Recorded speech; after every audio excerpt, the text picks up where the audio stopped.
A beautiful Wednesday night in the city of Worcester. We welcome you to Championship Baseball here on RFM. A good Wednesday evening, everyone, and welcome to Tivnan Field at Lake Park in Worcester.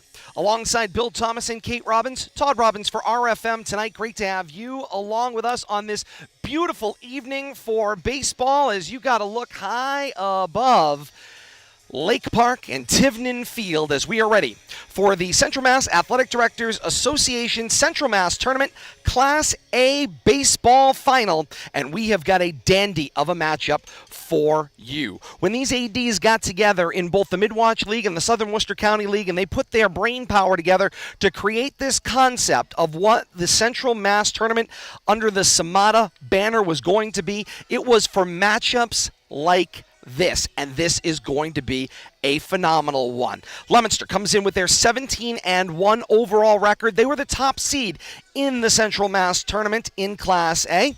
Their opposition tonight, Tantasqua from the Southern Worcester County League, also a Class A team. 18-2 are the Warriors of Tantasqua, and both teams are MIAA tournament bound. Leominster knows they are the 2 seed in Division 2. Tantasqua, the 5 seed in Division 3. The battle, though, begins right here as the postseason commences and finishes its league-wide, county-wide tournament tonight.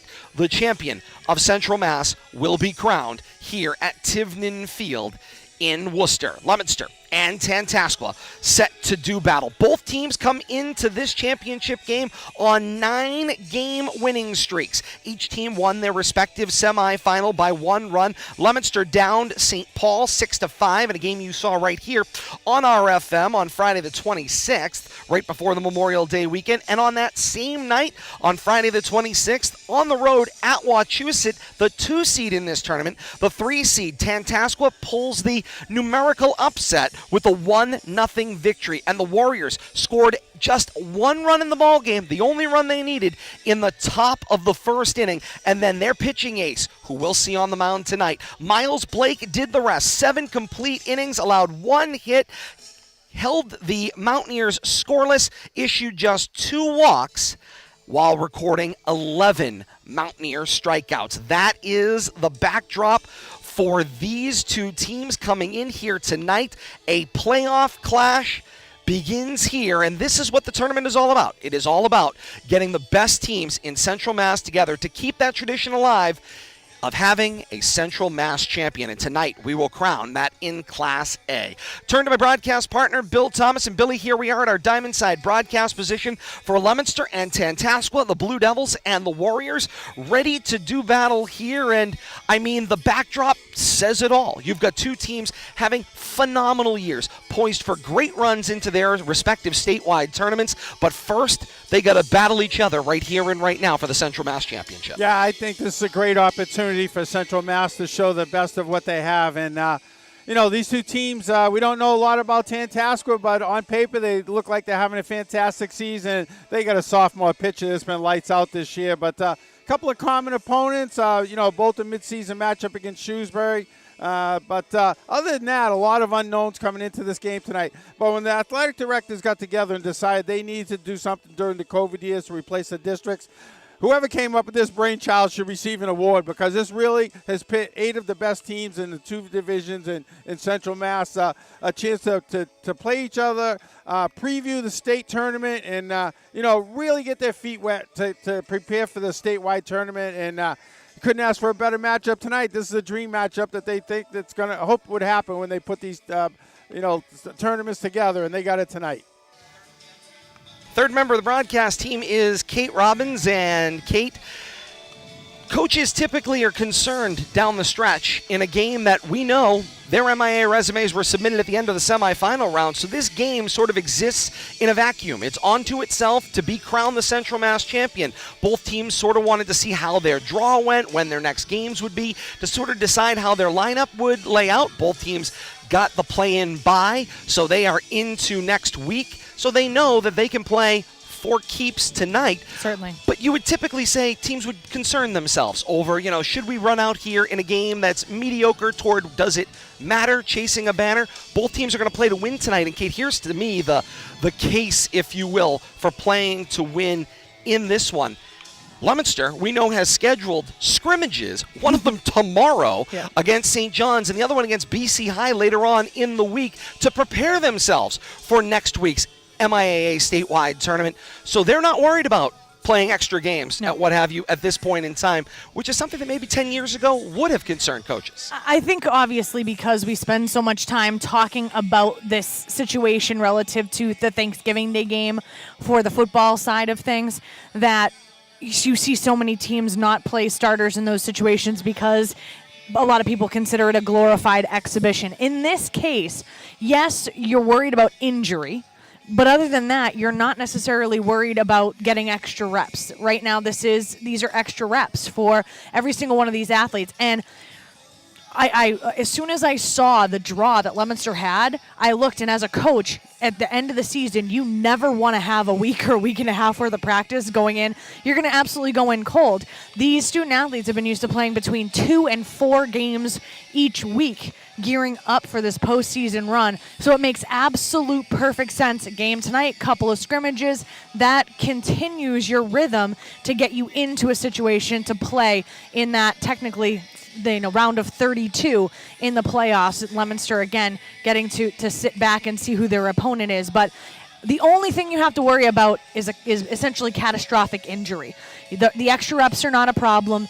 The pitch counts aren't going to be a problem because you're an extended period away. So none of that is problematic. The only concern becomes catastrophic injury. Indeed it is. And, of course, Leominster knows their fate. They finished as the second overall seed in Division II. They will play their round of 32 game on Monday, June 5th, at home at Doyle Field. They'll be home all the way to the statewide Final Four here in the spring should they continue to survive and advance through the tournament. They will get the winner of the 31-34 matchup in the play-in round, which is Silver Lake Regional and Danvers. Winner of that one comes to historic Doyle Field on Monday, June 5th, 6:30 p.m. first pitch. We hope to have that action for you here on RFM. Keep it tuned to Twitter for broadcast information to come. Great to have you along with us tonight. YouTube, Facebook Live, Twitch.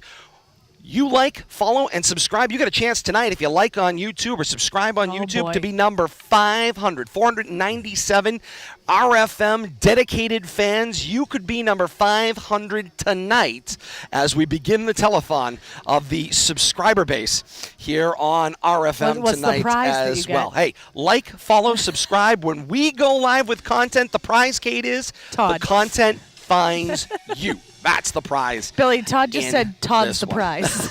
Indeed, I did. Let's talk about the pitching matchup a little bit. We talked about Miles Blake for Tantasqua.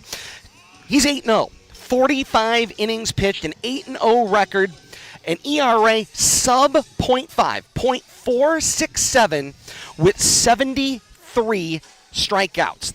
Across the field from him for Leominster, it will be Angel Baez. Angel Baez will get his start. He is 5-0. A 44 2/3 innings pitched, 32 hits allowed. He's got 49 strikeouts. His ERA, sub 1 at .94. His whip is also .94. He's stranded 32 runners on base. Those numbers, Bill Thomas, tell us one very important thing, and that is these two guys are good. Couple of stingy pitchers right here, and you need to take advantage of every opportunity. The one thing I will say is Miles Blake has shown a touch of wildness, Todd. I think he hit four opponents in the Wachusett game, had a couple of walks. But Wachusett tried to get creative against him. I think he gave up 2 hits. One of them was a bunt, and, I'm sure that they were frustrated about not being able to put the ball in play, even though they had some base runners to play with. And, that can be hard, not getting that big hit, and, even though the pitcher's trying to help you out. So, he's going to be around the plate, but he's going to be a bit wild. That leads to a high strikeout total when players are a little itchy up there, but we'll have to see how the Leominster Blue Devil offense handles him tonight. Well, and that's the question du jour, Bill Thomas, is how do you adjust to the excitement that you are going to have? You're of course, you're jacked up. You're excited to play. This is where you wanted to be in this kind of a circumstance, and now is your moment. And when you look at these numbers and you know both pitchers haven't lost the game, both teams are coming in going, we want to be that loss. We want to be that blemish on the other guy's number. And of course, both guys we know have massive futures. Angel Baez is only really in his second full year here as well. So when you put all that into context, I mean, truly, he hasn't decided what his future is. Right now, we know Miles Blake has committed to Northeastern. 2 years out. 2 years out. And a great baseball school in the CAA. So there is just so much that is sort of surrounding this excitement that adds to the storyline here. And, of course, is going to add to the excitement for both teams wanting to come out here, put on a good showing, and really walk home tonight with the crown in Central Mass. Yeah, you know, and you alluded to how people look at that Thanksgiving game now after the playoffs are already set. Maybe that doesn't mean anything. Now we look at the playoffs already set, you know, going forward at the state level, but Kate touched on it. You know, all you want to do is not get anybody hurt, but this game means a lot to both teams, to both schools. You want to go into that state playoff system on a high with momentum and beating one of the top teams in your division. These teams might match up again down the road, a couple of rounds. I haven't looked at the brackets, but separate divisions. Both so 1 and 2, 2 and 3, 2 and 3. Yes. Well, they won't meet down. They will not see each other down the road. But it's still, if they did, it would be both of these teams are probably going to go deep in the tournament. Final 8, I'm predicting for both, and we'll see where it goes. It's Leominster and Tantasqua ready for first pitch, the national anthem, team introductions, and then the CMADA Central Mass Tournament Class A Championship game right here. YouTube, Facebook Live, and Twitch here on RFM. We're going to join the public address announcer here at Tivnan Field for the starting lineups for both teams, the national anthem, and we'll be back with you for first pitch. This is high school baseball, and it's right here on RFM. Junior number 2, Colin McGrath. Junior number 3, C.J. Harrell. Senior number 5, Alvin Phillips. Junior number 6, Hunter Normandy. Junior number 7, Ryan White. Junior number 8, Cole Muzzy. Senior number 9, Devin Krachmalniski. Junior number 11, Peter Cassis. Junior number 12, Jack Repo. Sophomore number 13, Lucas McNevin. Freshman number 14, Ethan LaPlante. Senior number 15, Henry Blake. Sophomore number 16, Brandon Phillips. Junior number 17, Joe Amaru. Senior number 18, Ryan Kelly. Senior number 19, Stephen Parent. Sophomore number 20, Chase Fredette. Sophomore number 21, Miles Blake. Sophomore number 23, Chad Monteverde. Sophomore number 24, Tyler Belanger. Sophomore number 27, Anthony O'Leary. And freshman, Brady Willits. And sophomore, Uriel Papandaria. Tantasqua is coached by Mr. John LaRue. He's assisted by Andrew Caswell, Peter Cassis, Chad Fredette, and Sam Knox. At this time, let's welcome the players for the Leominster Blue Devils. Senior number 1, Alexander Okendo. Junior number 2, Zachary Casey. Senior number 3, Jared Viola. Senior number 4, Jake Richard. Senior number 5, Thomas Dawson. Junior number 6, Jacob Russell. Junior number 7, Nicholas Massa. Senior number 8, Sean Brackett. Senior number 9, Tyler Godin. Junior number 10, Angel Baez. Sophomore number 11, Alexander Coco.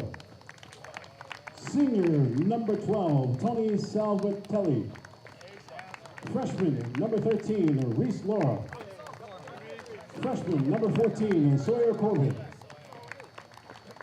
Junior number 15, Dominic Swain. Sophomore number 16, Evan Frick. Freshman number 17, Matthew Garner. Senior number 19, Ryan Garner. And junior number 25, Jacob Pascal. Leominster is coached by Mr. Richard Barnaby. He's assisted by Mr. Ed Valves, Mr. Devontae Infantino, and Mr. Sean Trumley. Ladies and gentlemen, at this time, I ask all in attendance to please rise, remove your caps, and face the flag as we honor America with the playing of our national anthem.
And with that, we're ready for championship baseball. Diamond side here at historic Tivnan Field at Lake Park in Worcester. Alongside Bill Thomas and Kate Robbins, Todd Robbins for RFM tonight. So excited to have you along with us. Leominster and Tantasqua, the Class A CMADA Central Mass Tournament Championship game for 2023.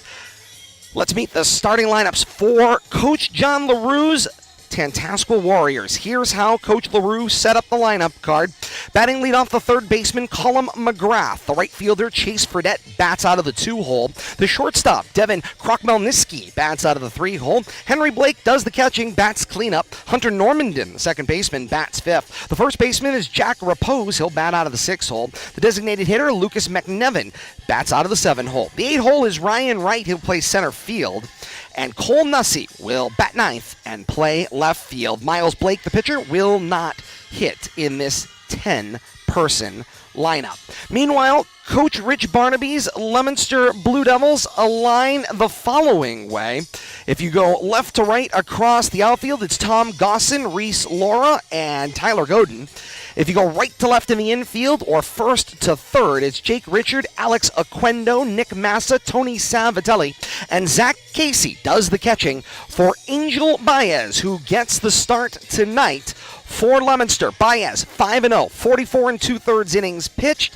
He's got 49 strikeouts, an ERA of .94, a whip of .94. He has stranded 32 runners on base while allowing 32 hits. He surrendered 7 runs, only 6 of which were earned throughout this campaign. He's faced 176 batters in his 44 2/3 innings pitched. So that is the starting lineup for Tantasqua and the defensive alignment for the Leominster Blue Devils. Before we get to the first pitch here, as the team warms up out on the field, does Leominster. Couple of notes for you. If you're joining us here on RFM for the first time for this CMADA Championship game for baseball, 2 camera angles available at this point, and they are limited. You'll get a great look at home plate for the hitter, pitcher, catcher, umpire, ball balls and strikes. Should be able to get a pretty good view of that. We've got a wide-angle cam above third base tonight, and that's it. So we always define ourselves as an award-winning radio broadcast with pictures. It's sort of the good old-fashioned way of looking at that, as Colin McGrath strolls to the plate to lead off for this one. Leominster and Tantasqua coming up. I gotta tell you this, here on RFM, there would not be a broadcast tonight if not for Bill Thomas, who played junior electrician, came down here, set up the power so that we could be here tonight and bring you this one. Bill Thomas, thank you for your efforts, and I know the community's enjoying the game tonight. Thank you for your efforts as well. Well, thank you, Todd, and a little special shout out to John, the groundskeeper down here. We were working together around noontime to get things working. Nice gentleman. Tell you, great evening for baseball, and a great venue too. You know, it's about as old school as it gets with the natural terraced seating, and you know, the infield's in shade. Great night for baseball.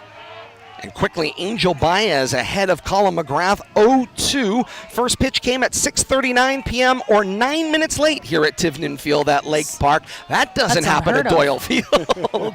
That's for certain. Of me. McGrath steps in. He's batting .424. An 0-2 pitch. He flicks the bat out. No idea where that one went, behind but us. Thankfully it is up in the third row behind us here tonight. You're supposed to cover Kate, not yourself. Well, Kate's too far away, Bring so at this yourself point over. it's every person for themselves. Bill just asked him who was the collegiate athlete, not him. I trust her ability. Here's the 0-2 from Baez once again. McGrath flicks the bat on this one. Popped up down the first base side. Lot of foul territory. Jake Richard ranges from his position at first and makes the catch in foul territory right at the fence. Low fences past the dugout areas on both sides means there's a possibility of reaching over and bringing one back. Yeah, plenty of foul territory down the lines too. You know, the infielders can range over there and you know, make some plays. There's plenty of opportunities tonight. Foul pops to be handled. Chase Fredette comes to the plate batting .271. He'll get his first crack at Baez here. The righty tucked in tight to that inside corner. Gets the bat on this one and takes it into left field for a base hit. Fredette jumped on the first pitch he saw from Baez, and he said, "That's the best one. I'm on my way to a scamper down to first." And there is a base runner for the Warriors with one out here in the top of the first. Yeah, and he saw Baez throw 5 pitches in the strike zone to that first batter, and he probably figured he's going to get number 6, and he was up there ready to hack. And that brings Devin Krokmelniski to the plate. Open stance for this right-handed batter. Baez to the stretch. Breaking ball called strike. Throw down by Casey. Aquendo can't handle it, and the base is stolen for Fredette. Kyle's going to be close down there and able to handle that short hop, though.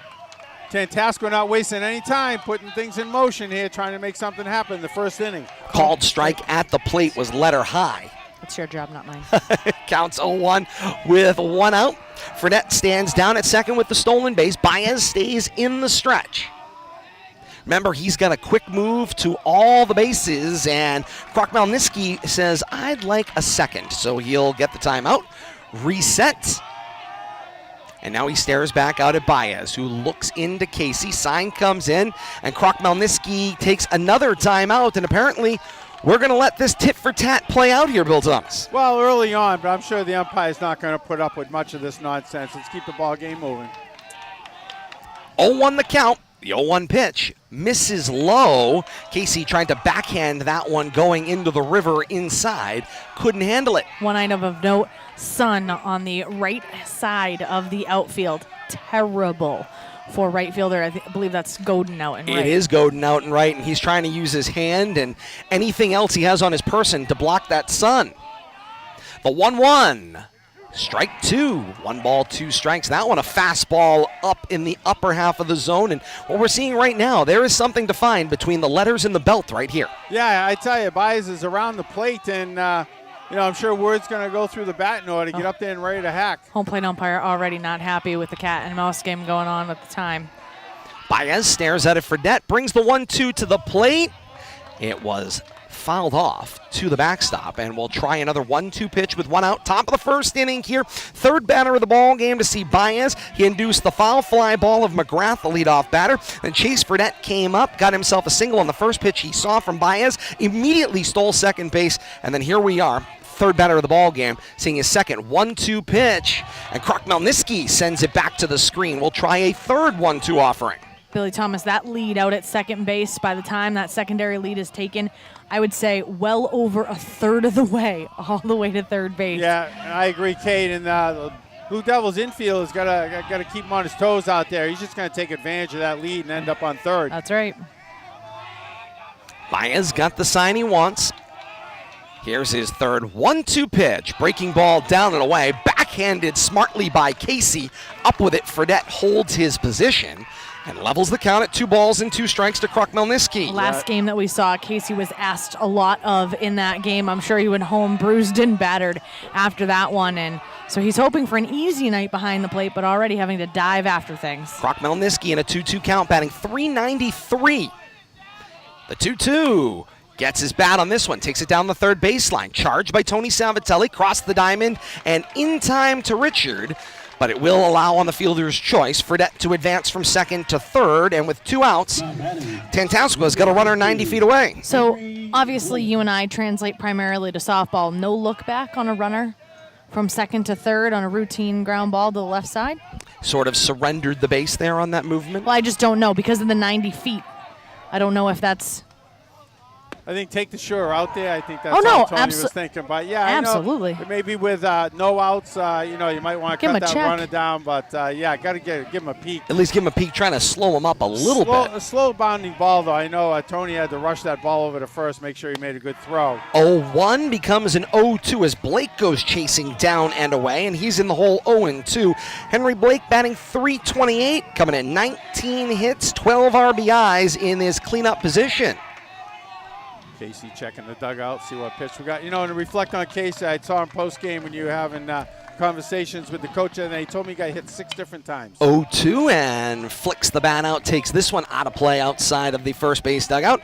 6 times. 6 different areas during the game.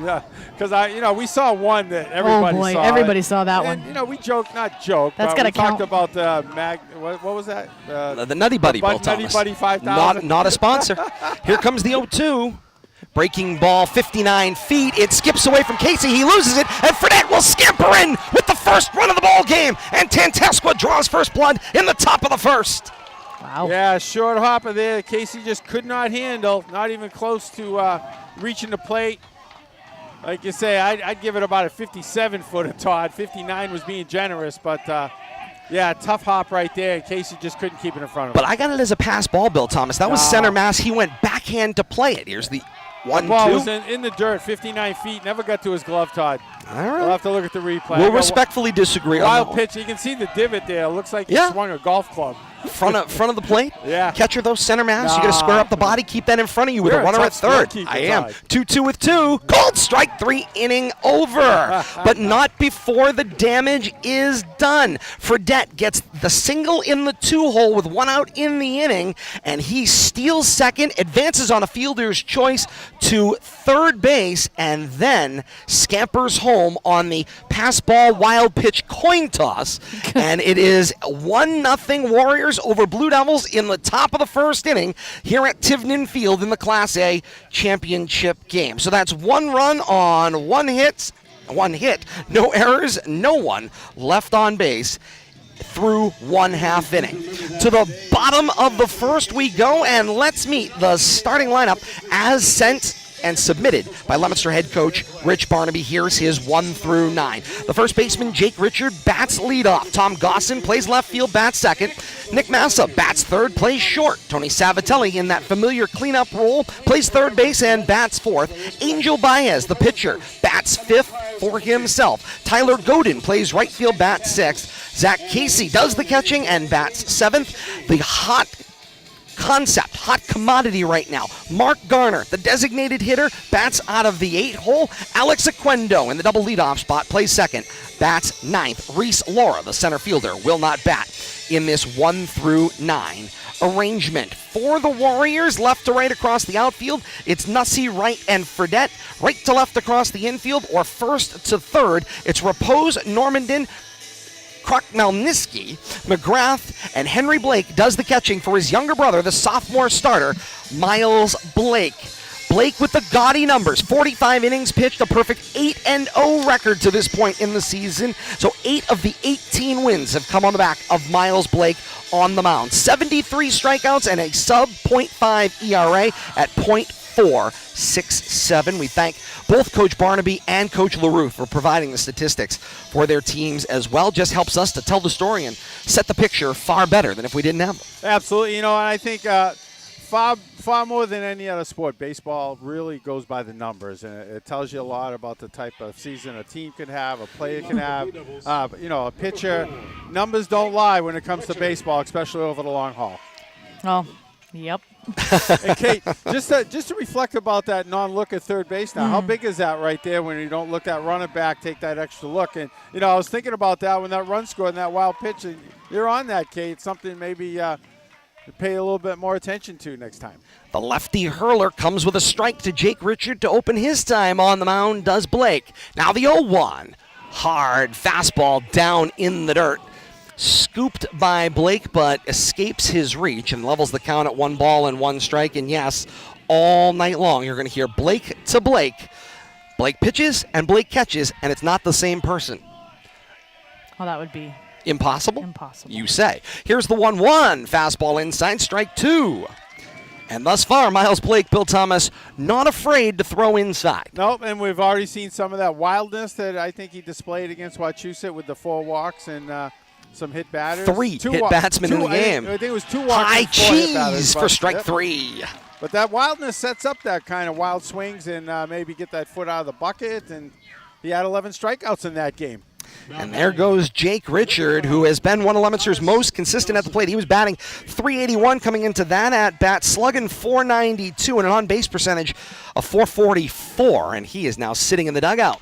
That brings Gossin to the plate, who sees a high strike 1, and the count is 0-1. The register is open in the upper half of the strike zone here.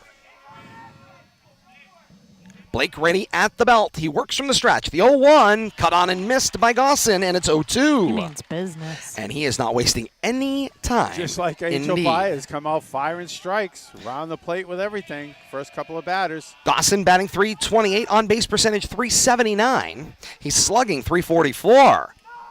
The 0-2, wasted outside. 1 ball, 2 strikes, the count to the left fielder, Gossin, Leominster's second batter of the ball game. Here in the bottom of the first inning, Tantasqua with the 1-0 early lead. The 1-2, cut on and missed. 2 batters faced. Nothing fancy about what Blake is doing. Here it is. Let's see if he can hit it. Fastball, steady diet of fastballs. And Gossin represents strikeout number 75 on the season for Miles Blake, second already in this one. Now you know why all the scouts are here. And averaging close to 2 an inning, too. I think 45 or 46 innings and strikeouts in the 70s. And there's strike 1 to Nick Massa, Leominster's 3-hole hitter. Massa hitting .327, slugging .442. His on-base percentage, .485. 0-1 to Massa. Here comes Blake. Breaking ball and wave that wildly. 0-2. Leominster is going to have to go to school on this. That's not fair right there to have that kind of fastball and then spot that breaking ball. And then now what do you look for? And his release looks identical. 0-2. Outside. 1 ball, 2 strikes. Pick up about 5 miles an hour on that next fastball after feeding that curve for a strike. After this pitch, Kate, we're going to talk a little bit about the adjustments here that have got to be made. But it's 1-2 with 2 here in the bottom of the first inning. The pitch. Breaking ball misses outside. 2 balls, 2 strikes. Kate, as a batter, when there's such range in adjustments that you have to make, how hard is it from pitch to pitch? Do you find yourself, if you're guessing hard and then he all of a sudden comes taking something off of it, you're in trouble? You're absolutely in trouble. That's why you need to go up there. You have to essentially pick out, you're going to get a fastball at some point. You know he's not going to be off the plate with it. It's going to be in the vicinity, particularly early in the count.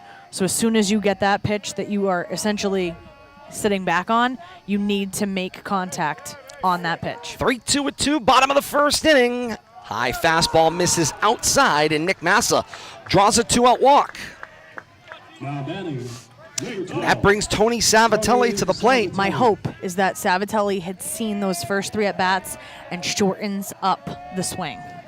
That's what we need. We'll have to Contact. see if he shortens up a little bit. And Contact. he's probably going to, first pitch swinging here possibly, he's probably going to get one down the middle after that walk. Savatelli cutting on the very first one, sends it to the screen. Count is 0-1. Savatelli's batting .327. He is slugging .636 and his on-base percentage .441. Picked it up the last half dozen games, struggled the first half of the season. 0-1 pitch, fastball inside, strike 2. And boy, do these batters look uncomfortable with a pitcher who's not afraid to throw on your kneecaps. A lot of pop right there.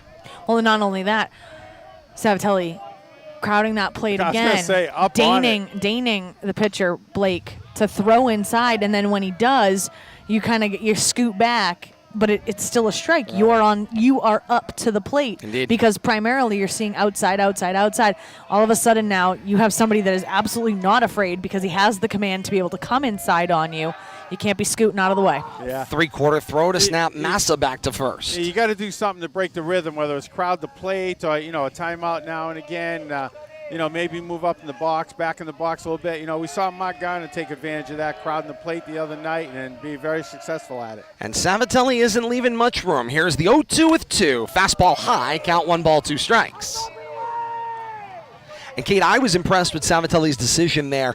After they come in with the fastball busted in on the knees inside corner, he stepped closer to the plate. Yes, he did. His toes are He is inside the line to the plate side. 1-2, Massa going on the pitch. This one in the dirt, and Massa will take it. Count levels 2 balls, 2 strikes with 2 outs, and Massa's got a stolen base. Nice pitch selection to be able to go. Absolutely. Kind of read the pitcher catch your mind there, but Savatelli almost taking that one on the back foot, too. Got that foot out of the way just in time. Continues that bat. 2 balls, 2 strikes, 2 outs, bottom of the first inning. The pitch to Savatelli. Fastball misses outside. Blake a little frustrated. He has let Savatelli get ahead of him in this count. Yeah. And showing some of that wildness that he displayed against Wachusett, even though they were unable to score against him. Strolls back up to the rubber, works out of the stretch, stares out over the glove, and now he disengages off the back with Massa behind him at second. Massa's secondary lead is massive as well. Owed at second base. Hard for the lefty, got to go all the way around in order to snap a throw there. 2 outs, full count, payoff pitch, breaking ball, plunked Savatelli, and Leominster's got another base runner with 2 outs here. 2 outs and 2 on, bottom of the first inning, chasing a 1-0 Tantasqua lead. And this is an exceptional time to be able to take advantage. Leominster had 2 outs and nobody on. Now they're in the middle, almost to the bottom half of their lineup. You have the 2 Blakes having a conversation out on the mound.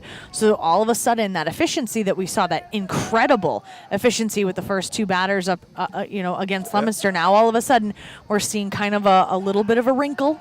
2 4-pitch strikeouts the first 2 batters, Kate. But you're right, and all of a sudden, a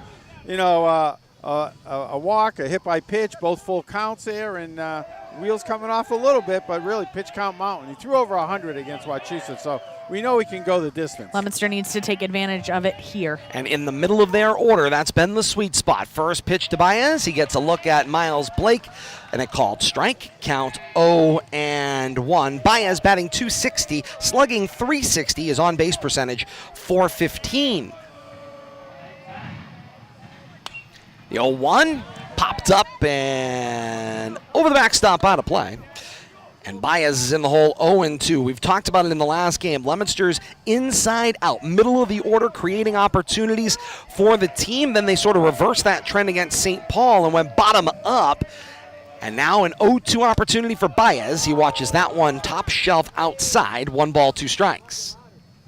Leominster's pitch selection when they've been swinging hasn't been bad. They're not chasing poor pitches, which is nice to see.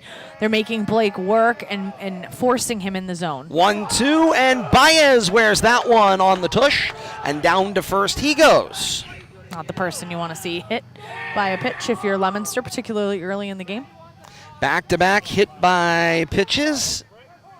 Out come the coaching staff. Indeed, and here comes Coach Sean Knox for Tantasqua, the pitching coach. He's going to stroll out and have a conversation with his hurler.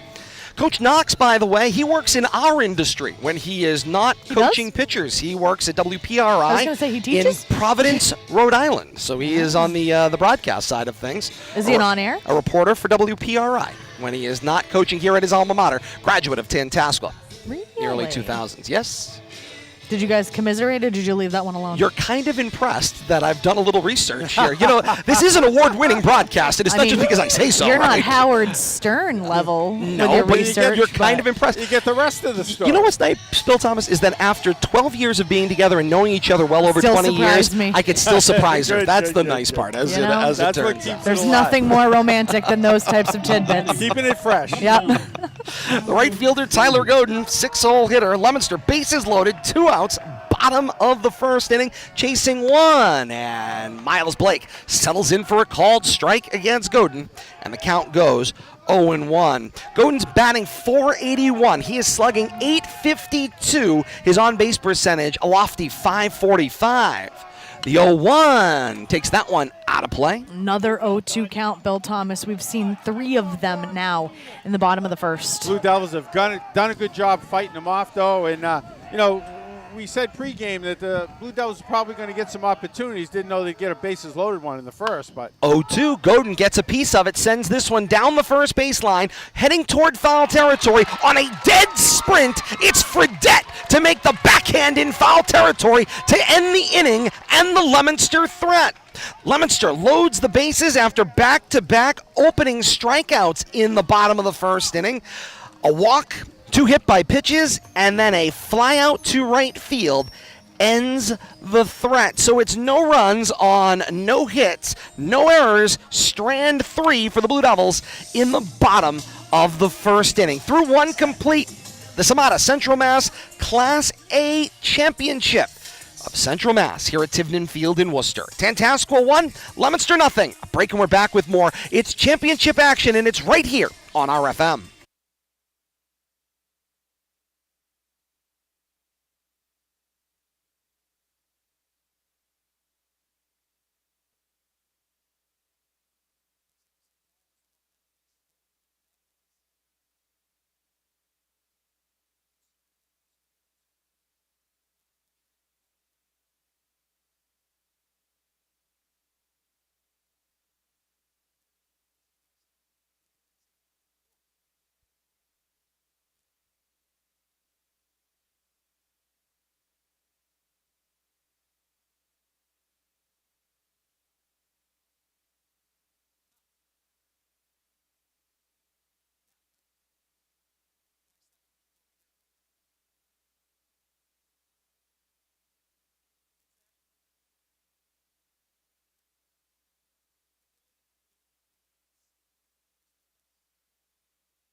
Back to Tivnan Field in Worcester. Top of the second inning, and Angel Baez goes hunting high and in at Normandin, and they say it caught the bill of Normandin's cap. It's a one-pitch hit-by-pitch here in the top of the second inning, and the leadoff batter is on for the Warriors, already with a 1-0 lead. Normandin now at first, leadoff batter. Repose and McNevin, 5-6-7, due up here in the top of the second inning for the Warriors. That didn't take very long. Get something going. Indeed, it did not. Bunt shown, popped up. Casey gives chase into foul territory. He's not able to reel it in, and the count's 0-1. Get the bunt down. No, not them, Kate. Everybody. Everybody. No, Okay. I want Kate is an everybody. equal opportunity mean bunt lady. That's right. As nicknamed, by the way, by Tyler Smith, who, by the way, today, Twitter report out there, Tyler Smith down at Worcester State University. Called me the mean bunt lady. He was the one who nicknamed you the mean bunt lady during his senior year here in Leominster. He has been named captain for next year that's for lovely. Worcester State. It's always nice to see when the alums pick off a Got it tip, again. and it is in time. Another one. Normandin may have gotten on questionably with the ball off the bill of the cap. He lasted one pitch, and on the second one, Baez snaps the throw to first to retire him over at first base. Let's talk about this. This is not a surprise to anybody in Central another Mass one. that this happens. Part You of the need scouting to be report. cognizant. Absolutely, Kate. It's not the first time we've seen it.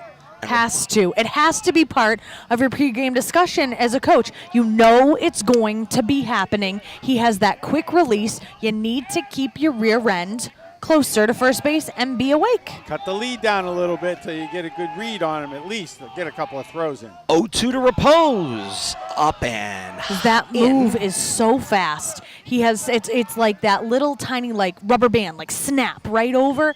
It's beautiful. I think we're going to call it the Viper. The Viper. Okay. 1-2 with one out here, top of the second inning, and this one behind the back of Repose. Count levels, 2 balls and 2 strikes. A little high and tight.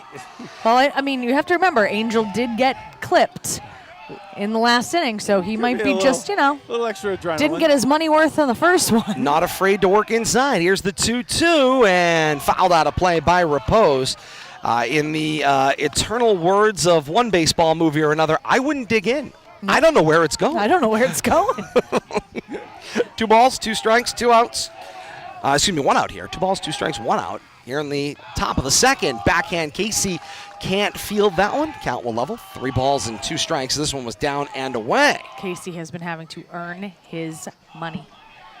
Not that there's NIL or money. There is actually in the MIAA. In the MIAA, they have NIL? There is. Yeah, that's another show entirely. 3-2 pitch. Missed inside. And it's a 5-pitch walk. That's news to me. A 6-pitch walk, excuse me. Do we know if there are any student athletes with NIL deals in Massachusetts? None of them here with RFM, I'll tell you that. And what exactly is I don't NIL? even- It's a Name, person- image, and likeness. It means you can profit off of That's your what I knew it name, was image, and something like likeness. Yeah, that's correct. that. Allowing college and I guess And high now school high school athletes athletes. make That's a little bit amazing. of money. Yeah. If the schools can make money, This one hops short of the plate, and Repose cruises down to second and takes a wide turn. Here comes and Coach. here comes Coach Vowles out of the dugout. He's seen enough of that. Casey's going to go out to have a conversation with Baez, and everybody on the infield's coming in right now. Leominster and their 17-1 record, top seed overall, looks a little uncomfortable out and there. I wonder if I know it's not his throwing shoulder, but if Baez just isn't a little unnerved after getting plunked in the first inning, maybe a little extra amped up with some extra adrenaline flowing through his veins, but he's been extremely wild here in the top of the second inning. And Billy, one of the things that at least I have noted, as talented even as this Leominster team is, essentially ranked tops here in Central Massachusetts, we have not seen a dominant performance by a Leominster pitcher in which they didn't have some control issues at one time or another. We have not seen, 5-inning stretch, a 7-inning stretch, however long the stretch has been that they've been in the ball game, where there hasn't been at least 1 or 2 innings where they've really struggled with their command. Interestingly I enough, agree. Baez is, I'll just add the numbers, ahead. and then Bill Thomas, I'll let you jump in. Baez has only walked 10 coming into this one. He only hit 3 batters coming into this ball game as well. Cut on and missed there by McNevin. And sometimes you just need to talk to your coach. Coach needs to come out, have a little pep talk with you, calm you down. 1 ball and 1 strike with 1 out here, top of the second inning. Tantasqua with a 1-0 lead. Jack Repose stands down at second base. Pickoff attempt. This one wild and into center field. Nice Great backup. job by Reese Laura to charge as that backup gate. And he gets the ball in, and Repose has to stay close to second base. That was going to be a close play there, too, if the ball had been on target. Luckily that Repose is not standing on third, all things considered. 1 ball, 1 strike, 1 out. 1-1. Repose takes this one into left on field. exchange. That is a transfer. It is a catch for Gosson, and then a transfer drop. So McNevin with the line drive into left will be a line out for out number 2. Did you hear my gas? I did. no and argument then there. the transfer, and it was big. It was a big transfer move, and the ball goes down. So it'll be 2 outs here with Repose at second base and Ryan Wright, the batter, the center fielder. I don't think I've ever gasped that. And disengaged from Baez before he throws his first pitch to Wright. Wright's batting .324. He's got 12 hits on the year with 5 RBIs. He has also scored 12 times. 2 outs, top of the second. Baez fastball for strike 1, and that one is on the inner half of the plate. Dancing in that batter's box. All of a sudden, after that mound visit, though, Baez has found his control once again. A little bit of renewed focus. Much like when Coach LaRue went out after Leominster lowered the bases and settled his pitcher down. 0-1, down and away. Nice job by Casey. Good job by Casey. I agree, Kate. Because Todd would have had a pass ball there, even though it There would have been 3 errors. Yeah. I'm not the only one that's ruthless around here. I was a backhand catcher as well, and it doesn't work. I spent a He lot was a of years backhand catcher on the bench. trying to learn how to hit the ball in the middle of my body. I know it doesn't work real well. Here's the 1-1, cut on and missed. You can't catch it. Let it bounce. 1 ball and Into 2 you. strikes. Speaking of ruthless, call- by the way, tried to share a story there, just trying to be sort of nuanced about it. And speaking of Vipers, I get picked off sitting in my chair over here.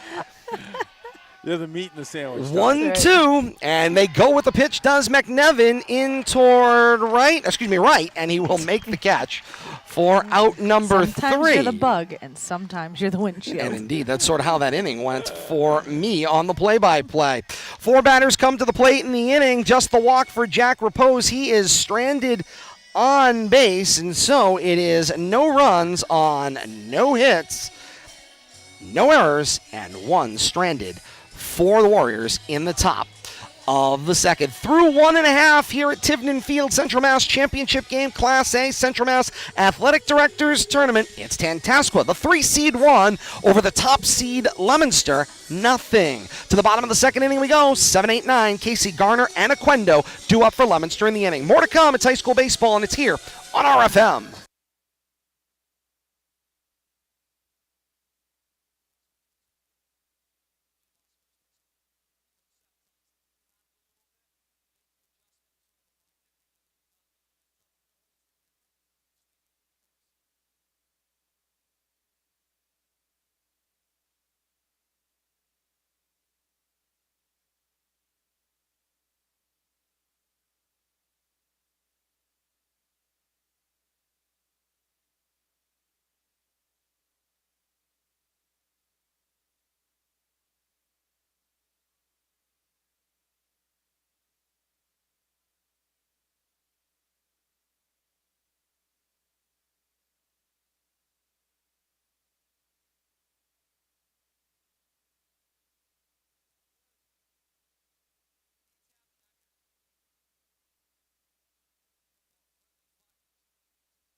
Bottom of the second inning, Casey Garner and Aquendo due up for Leominster. Zach Casey at the plate for the Blue Devils, and the backstop sees a first pitch strike from Miles Blake, and the count is 0-1. Let's take a look at Casey He's batting .269. He is on base percentage .356. He's slugging .288. Blake set 0-1. That one inside on the knees. 1 ball and 1 strike to Casey. And Bill Thomas tells me as we've been monitoring our YouTube account, we have crossed the 500 mark. 501 followers at this point in time, subscribers on YouTube. Like, follow, and subscribe. You could be number 502. And what do the kids say, Todd? Smash that like button. No, they don't. As the Smash that case may subscribe be. button. No, they don't. And we got 35 people watching. If you were that 501st person or 500th person, feel free to chime in. We'd like to hear from You win, Todd. all 500. We'd like to hear from all 500. You win, of you. Todd. Every time we go live, Come you on, get come me. and say hi. 2 balls, 2 strikes, nobody out. Casey, bottom of the 2nd inning. What a And prize. speaking of prizes, by the way, I just won the door prize of a caterpillar here in my lap. I kid you not. Is that what's coming out of the trees? That's Is that what Caterpillar peed on poop? you? that's it could be, but Caterpillar poop. Do they pee? here's the 2-2 called strike Ooh. 3. Tough pitch inside at the knees right there. What does the excretory system of the caterpillar entail exactly? Haven't you ever I'm not been entirely when, certain. Number 17. The caterpillars are full in the trees, and all you hear it just coming through the No, leaves. Bill Thomas, Oh, no. it's like it's raining in the middle of summer. What were those caterpillars that were eating everything? The cicadas? The No, cicadas? no. They were about 5 or 10 years ago. They ate every leaf inside. You mean the beetle there? No, The it's a Asian caterpillar. longhorn beetle that was Nope. here in Worcester? Oh, it was way before that. All right, Garner's in the hole, 0-1. We'll go back to We'll figure it playing National Geographic in a little bit. Garner, the lefty against the lefty, sees strike 2 over the heart of the plate. This is the first lefty-lefty matchup Blake has faced in the Leominster lineup. out. Guy has got his toes right on that inside line. The 0-2 with 1 out. Breaking ball, and Garner sends this one up the middle. Backhand attempt by Normandin. He bobbled. And safe at first base. Normandin recovered, got the throw over, but not handled at first by Repose. Question. I think he was going to beat that out. I'm going to give him a hit on that. I'm gonna- I tell you, that a little bobble at I'll second. back it. I like the tough idea hit of the in hit. the hole. Second baseman had to rush a little bit. Mark's doing a good job getting his bat on the ball. My question is, with that amount of contact, Todd, had the batter runner attempted to go to second, would you have had The potential for obstruction at first base, possibly, because Repose certainly got tied up with Garner at first. Leominster's got a base runner with 1 out here in the bottom of the 2nd, and Alex Oquendo at the plate and sees a first pitch strike from Blake. Stop me if you've heard that story at all through these first 2 innings. So because they got tied up, would Coach Barnaby have an argument about impeding his attempt to go he would to have second? had to have attempted to go to He would have second, and he never actually did. attempted, Yeah. Okay. Yeah, he would have had to. Show a Show. legitimate attempt that he was trying to go And to he second did not. base. And the fence kept the ball in play over there, so Yeah. everything Indeed it was did. live. 0-1 the count to Oquendo at the plate with 1 out. Garner on at first, held closely by Repose. 0-1 pitch.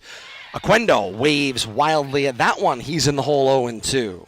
That had some pop on it. I thought that was a foul ball. Indeed it did. That was not just wild, it was futile, it seemed, from Oquendo. Settle back in, refocus here. 2 strikes, bottom of the 2nd inning. The pitch. He got his bat on that one. Nice job to adjust to the timing and sends that out of play. Try another 0-2 pitch with 1 out here in the bottom of the 2nd. I just have to say, you're upset that we're talking about caterpillars, and you're the one who distracted us. I wasn't upset about the We are Caterpillar a very talk. distractible group, Bill Thomas and I. I started the Caterpillar talk. The throw over to first, all good. And then you wanted to redirect our attention to the baseball game. Oh, yeah, we're here doing a baseball Like game. any good educator, you could take a little deviation, then you Right. redirect the class back to the goal. I have to Tangents, tell you, tangents. that's what I love about baseball, though. Blake the pitch, 0-2, cut on and missed. No, he got a piece of Piece it, of did it. Oquendo. Up and over He the waved top. wildly there, and I thought it was in the glove of Henry Blake, and I- it turns out it was in the 5th row. Pitch up around his eyes, too. Lucky to get his Yes, bat I on the agree, ball. Bill Thomas. Oquendo scooches closer to that inside corner, and the 0-2 pitch again, Oh. and they pull the trigger once again, and Oquendo's not happy. Oh, Second caught looking in the inning, and in as many batters, and 2 outs for Leominster, who returns back to the top of the order. if you're gonna crowd like that, you can't then stick the behind out and And say, oh and no, say, I "Oh, no, wasn't, that was correct." No. inside. So sorry, you need to be able to get those hands inside. Jake Richard comes to the plate. Struck out swinging, back in the first. Gets his bat on the first option he sees from Blake. It's a foul ball, and the count is 0-1.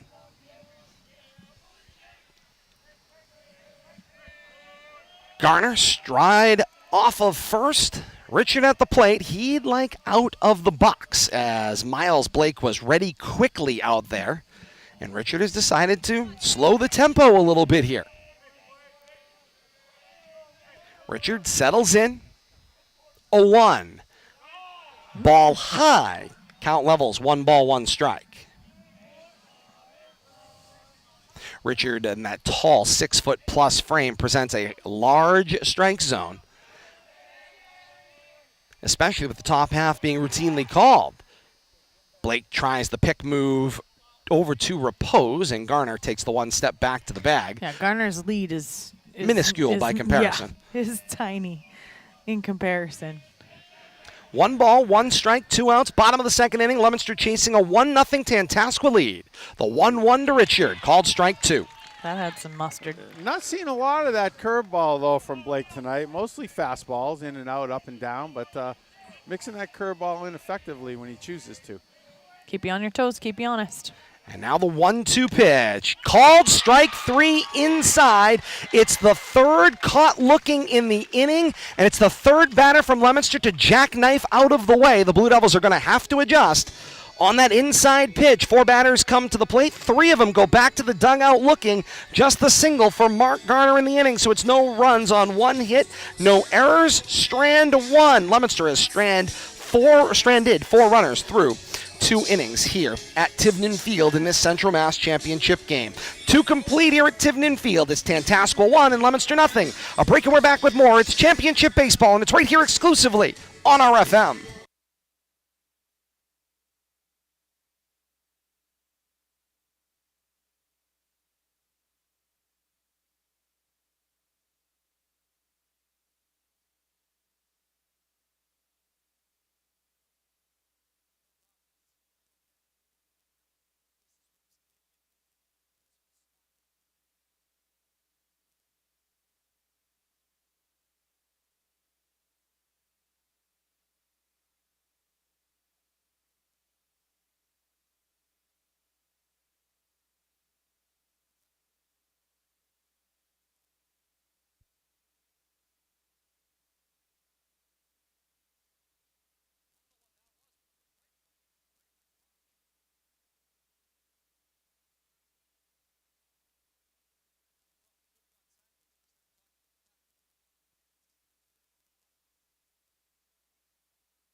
Top of the 3rd inning, Central Mass Championship game, Class A. Tantasqua with a 1-0 lead over Leominster, and they come to bat for the 3rd time in this one. It's 9 top, so it's Nussey, McGrath, Fredette due up in the inning for the Warriors. And Nussey's going to get his first look at Angel Baez. And it's a fastball for strike 1, count 0-1. See if Angel can settle down, struggle the first couple of batters last inning, hit by pitch, and then full count walk. 0-1, it was high, and Nussey goes chasing, but takes this one out of play on the 3rd baseline toward the bleacher seats on those terraces down the 3rd base lot. Very intimate type seating here. Grassy knoll over there with a half a dozen. Grassy knoll. Indeed. With a half a dozen. Dallas, granite, Texas. By just like that. The Book Depository building. By way of Worcester. That looks like the Book Depository up on the hill. History jokes. Oh, we got a flyover too. A half a dozen History geese. jokes. 1 ball, 2 strikes, nobody out. Top of the 3rd inning. Here's Baez is offering to Nussey. Gets his bat on that one. Had to go down knee high. Lifted it toward the first base line. Baez, Richard, and Casey all give chase, and it's out of play. And we'll try another 1-2 pitch. Historic Tivnan Field at Lake Park. This field has been here for a very long time. Was the longtime home of St. Stephen's School here in Worcester, who was a 1958 state baseball champion, defeating Newton North to win that 1958 baseball championship. Their coach, Coach Tivnan, had the field named for him in the 1990s. Hot shot back at Baez, fields his position on to first, and Richard, and it's 1-3 the put out for out number 1. Yeah, and I'm not sure they had divisions back there and back then, and I believe the school only had 70, 75 Didn't even have boys. the So it was interstate much like a highway St. system. Bernard's, St. Stephen's, 96 kids That's at that it. time. Newton North, 1,500. Exactly. Great article by Mike My Richard, word. Worcester Telegram, on the archive online. Back to the top of the order, it's McGrath who sees ball 1. McGrath flew out in foul territory back in the first. Think about if they had to come out all the way out here from Newton, the ride, that's as the interstate highway system is being built. 1950s. 1-0 breaking ball for a called strike. 1 ball and 1 strike. And Tivnan Field, for the longest of time, was home not only to the Central Mass Championship back under the old district system, but also the state championship. The 1-1 ball down, and the count goes 2 balls and a strike. Worcester often has been the host of the state championship going all the way back the heart of since state Massachusetts. championships. It's the heart of Massachusetts. It's centrally located. Hence the heart of Massachusetts. 2-1, and McGrath will send that one out of play, leveling the count at 2 balls and 2 strikes. Not so much in this new statewide system where you go to the higher seeds facility until you get to the Final Four statewide, and then in this case in baseball, Polar Park is going to play host.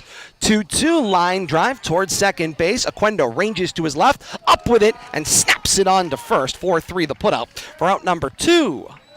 Now batting. Field's very Number popular 20. in the summer with the Legion Chase teams too. A lot of games Yes. played here over the summer, and great venue. I tell you, it's a beautiful park, very old school. I think it was developed in the 40s or even before, but they've maintained that charm. And, Your former employer in the FCBL used to have a team here. The New England Collegians play out of this park.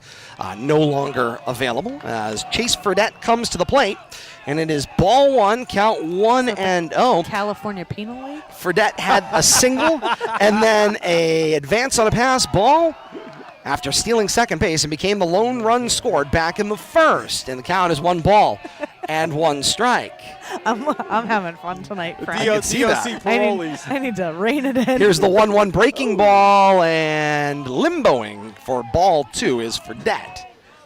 Where'd you play? California Penal. That's right. Formerly California Penal.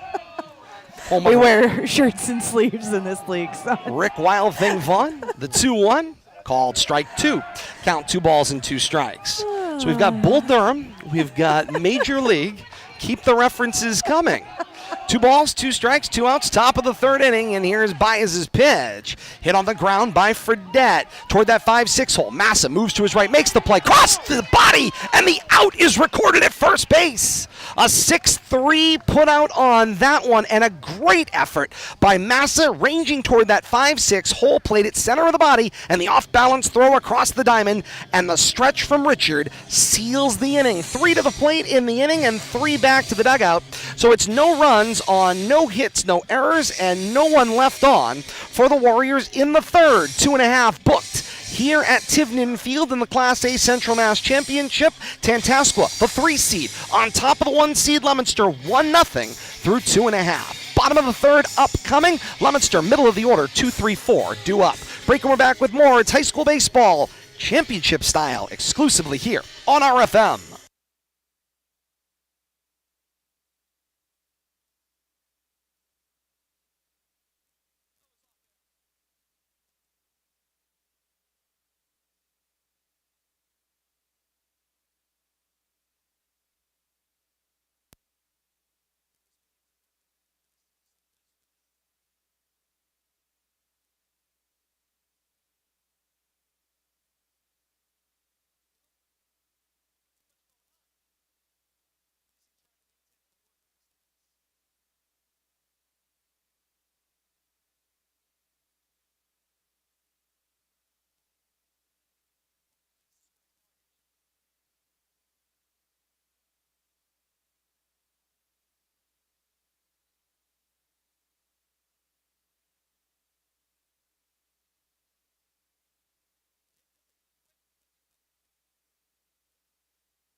Leominster looks to the middle top of the order, 2-3-4, Gossin, Massa, Savatelli, to get something going here in the bottom of the third against Miles Blake.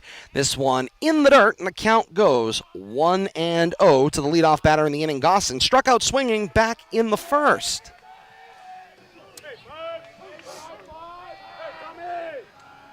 1-0, Gossin waves inside, and Kate, you saw the adjustment there. He tried to bring his hands inside in order to get the meat of the bat to the ball. If you're going to stand that close, not a bad adjustment given who it is that is pitching against you, but you have to be able to get those hands inside. You have to be able to keep them inside in order to take care of that inside pitch. And I tell you, everybody's towing up to the plate now. So clearly they've been having a conversation. Yeah, but you have to be able to compensate and get those hands inside. You got to be confident up there. The 1-2 is top shelf ball 2. 2 balls, 2 strikes. Clearly, like you said, the discussion, take away the inner half, but at the same time, protect the inner half if he chooses to come there. Blake's command is excellent. Here comes the 2-2. Inside outs this one into foul territory. We'll try another 2-2 pitch. And, Kate, it's not as if Leominster has not played a top pitcher of this type before. From what Coach Barnaby tells us, this is the 6th Division I bound pitcher they've played this season. Here's the 2-2 from Blake, and it's in the midst of the 5 on Gossin's back, excuse me. Hit by pitch, and Leominster, leadoff batter Tom Gossin is on to open the bottom of the 3rd inning. That's 1, 2, 3, I think, in at least 3 innings hit by pitches. And I think he had 4 against Wachusett. So we'll have to see if the Blue Devils take advantage of this. They're getting base runners. They're getting bruises. Opportunities with the bruises, for sure, bruises. Kate. And now the check over immediately for Gossin at first base. Bruises create opportunities. Is that what we can say tonight? At this point, hey, we always say that batters who walk tend to score. If they can still walk. By the time they get past third. Kind of another check over there, and lazy not lead in time. over there too, just kind of standing straight-legged and almost daring him to throw over. Nick Massa waiting for his first pitch of this at bat at the plate. He walked and then was stranded at third base back in the first. Miles Blake ready, the kick and the bunt shown. Now pulled back, the throw down from Henry Blake, and a great play by Repose at first to keep the ball there. Gossin was diving back in at first base. Nice work all around by the Blue Devils on that. Count squared to bunt, by the way. 1-0, he did, and then brought it back. 1-0 pitch, showed bunt, ball high, count to 2-0. And clearly, Kate, Coach Barnaby has decided they've got to both manufacture opportunities, but also, I think, try to find ways to take Blake off balance. Leominster has been the one off balance in the first 2 innings. The 2-0, the inside out, 5-6 hole ground ball down to his knees. The play and into second, not in time. Krok-Melniski makes the play, goes down to 2 knees, sliding toward third base, makes the throw from his knees. The stretch from Normandin not able to retire Gossin at second base, and Leominster has got 2 base runners in the bottom of the 3rd with nobody out. Yeah, I'm giving Massa a hit on that. There's no way he's getting thrown out at first base, but nice play right there, and showing that bunt, pulls the third baseman and takes him out of that play, leads to that first and second now with no outs. Gorgeous attempt defensively, beautiful base running and slide into second base by Leominster, all around incredibly well done. I think they got a piece of Massa there as they throw the pickoff over to first base. It was up around the bill of his cap, and either Repose's glove or the initial throw scraped the bill of his cap. Runners at first and second, nobody out, bottom of the 3rd, and Tony Savatelli is at the plate. Inside outs, this one foul back to the screen, and the count 0-1. Exactly what I was going to say, inside out on that swing, trying to get those hands to stay inside on that inside pitch, but it turns into that inside out swing and not able to do much with that pitch. But again, 0-1. Breaking ball, Savatelli rips Hit and run. foul wide of third, and yes, both runners were off, and actually, Kate Gossin was literally touching third base with his hand as the ball went by the play. That's how quickly he had jumped on that hit and run. That's how hit and runs work. But I mean, amazing the when ground you're he super covered. fast, unlike you and me. I was going to say. And the count now 0-2 to Savatelli. Yeah, and Savatelli That's what jumped happens when your legs work, Hey, unlike you and Let's get back me. to baseball, kids. I've done Usually nothing. It's me. Savatelli, good job jumping over that curveball, though. Just out in front of it a little bit, trying to wait on it. I mean, it was a nice attempt at the hit and run. Good classroom management by Bill Thomas as well. Nice job redirecting. 2 strikes here, nobody out. Bottom of the third inning, runners on first and second. Savatelli looks at ball 1. 1 ball and 2 strikes. Savatelli was hit by a pitch in a full count situation back in the first and then was stranded at second base. Yeah, first of 2 back-to-backs hit by pitch. Baez came up and took one immediately after him. 1-2 breaking ball. Savatelli on it. That is a base hit into left field. Coach Barnaby was winding the arm, then quickly threw up a short stop sign stopping Gossin. Beautiful hit. And Leominster has bases loaded with nobody out here in the bottom of the third as Savatelli records the second single of the inning. And waiting on that curveball once again, too. Good job staying back that time and just got it fair, over the third baseman's head. And Coach Knox is out of the dugout and walking to talk to his hurler. So Bill Thomas, it's not only just the breaking ball that they're sitting on outside half of the plate, clearly. Every single batter coming up has been towing up against that interior line Closer of the and batter's closer, box. too. They're sitting on the breaking ball on the outer half of the plate. And in that instance, Savatelli was able to pull it to the left side, but it's clear what the scouting report has been saying. Without a doubt. Now it's about execution. And it could be a little bit of fatigue creeping in here with Blake, too. I'm watching his pitch count. 28, 18, now 14 in this inning. It hasn't gotten out yet. I got him close to 60 pitches and, 2+ innings. Haven't gotten it out in the third here. So, he threw 105 against Wachusett last week. Yeah, he had plenty of time off, almost 7 days. Sure.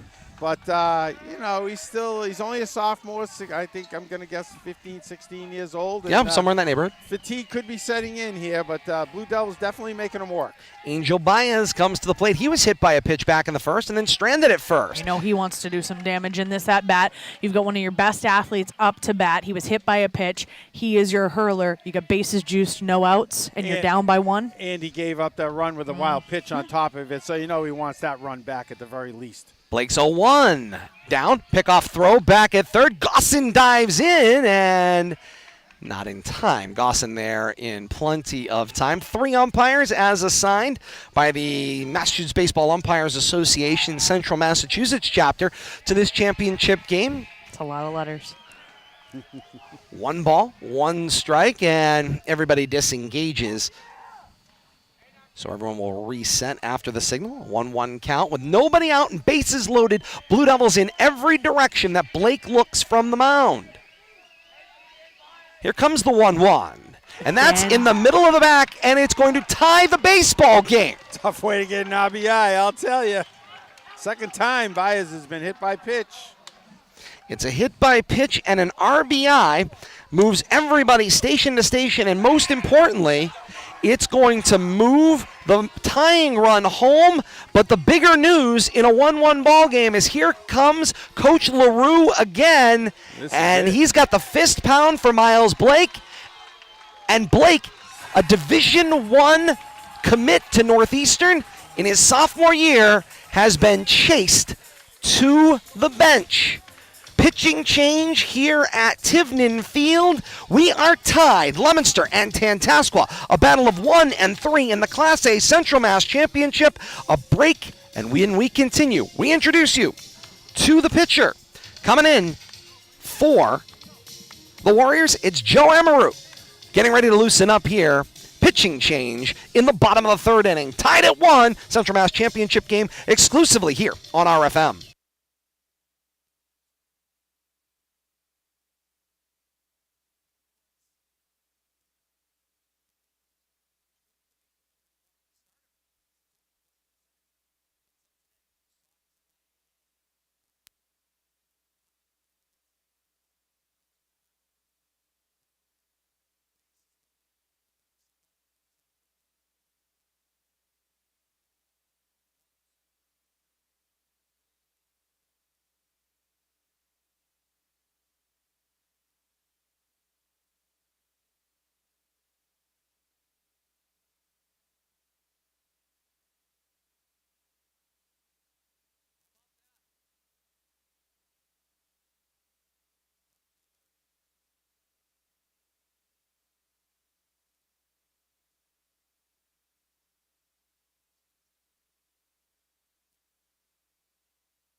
Bottom of the third continues here at Tivnan Field in the Central Mass Class A Championship game here on RFM. Pitching change for the Warriors.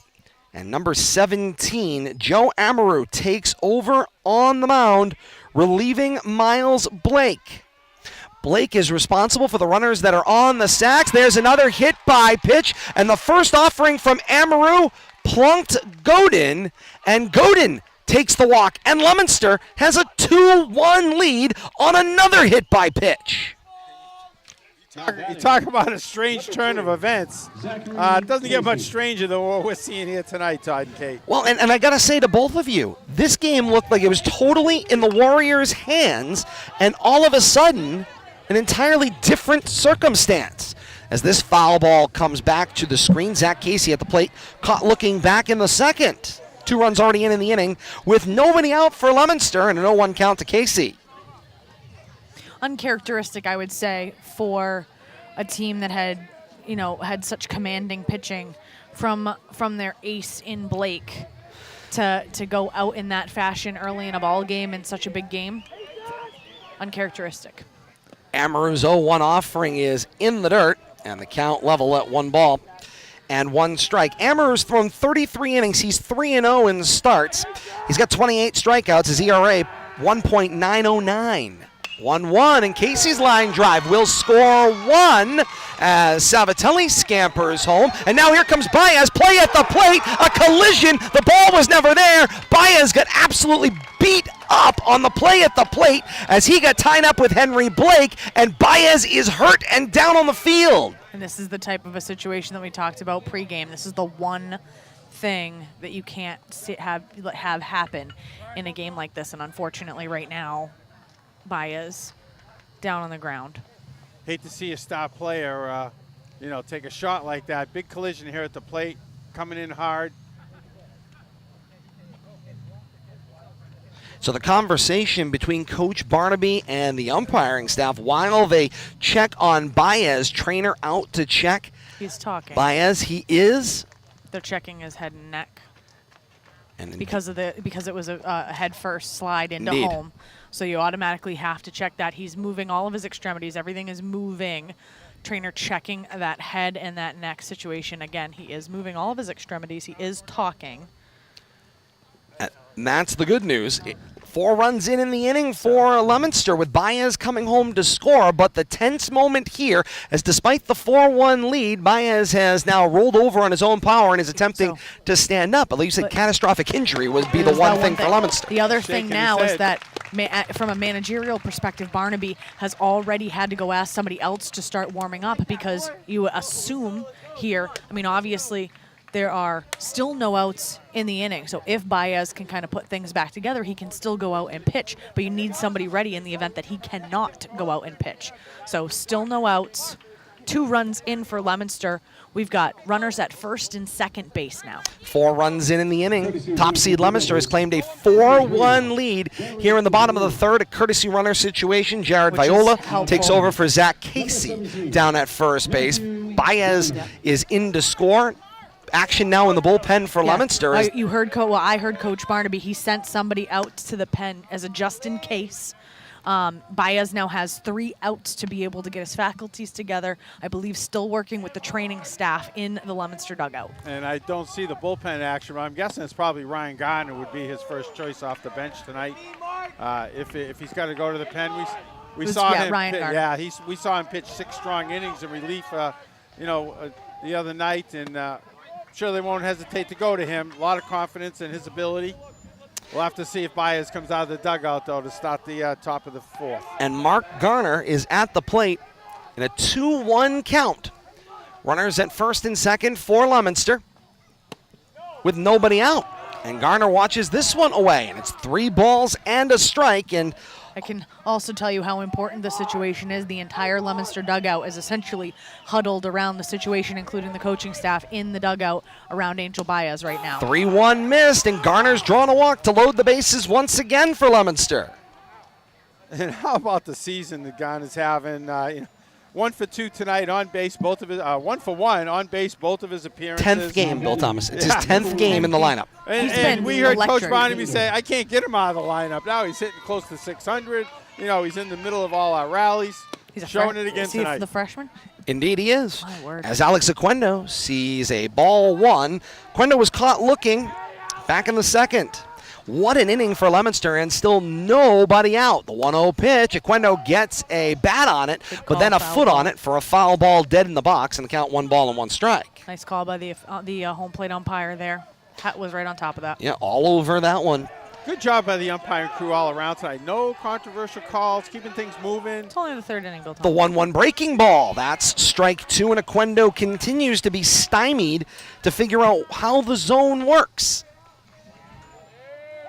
Pitching coach, somebody going over to check on the reliever that's warming up. 1-2 breaking ball. Aquendo hit on the ground. Sliding play made. They come home for out number 1. Great play by McGrath and a great play by Henry Blake to keep his foot on home plate and field the ball on the scoop for out number 1. Not the cleanest throw home there, but yeah, good job by Blake just to maintain his spot.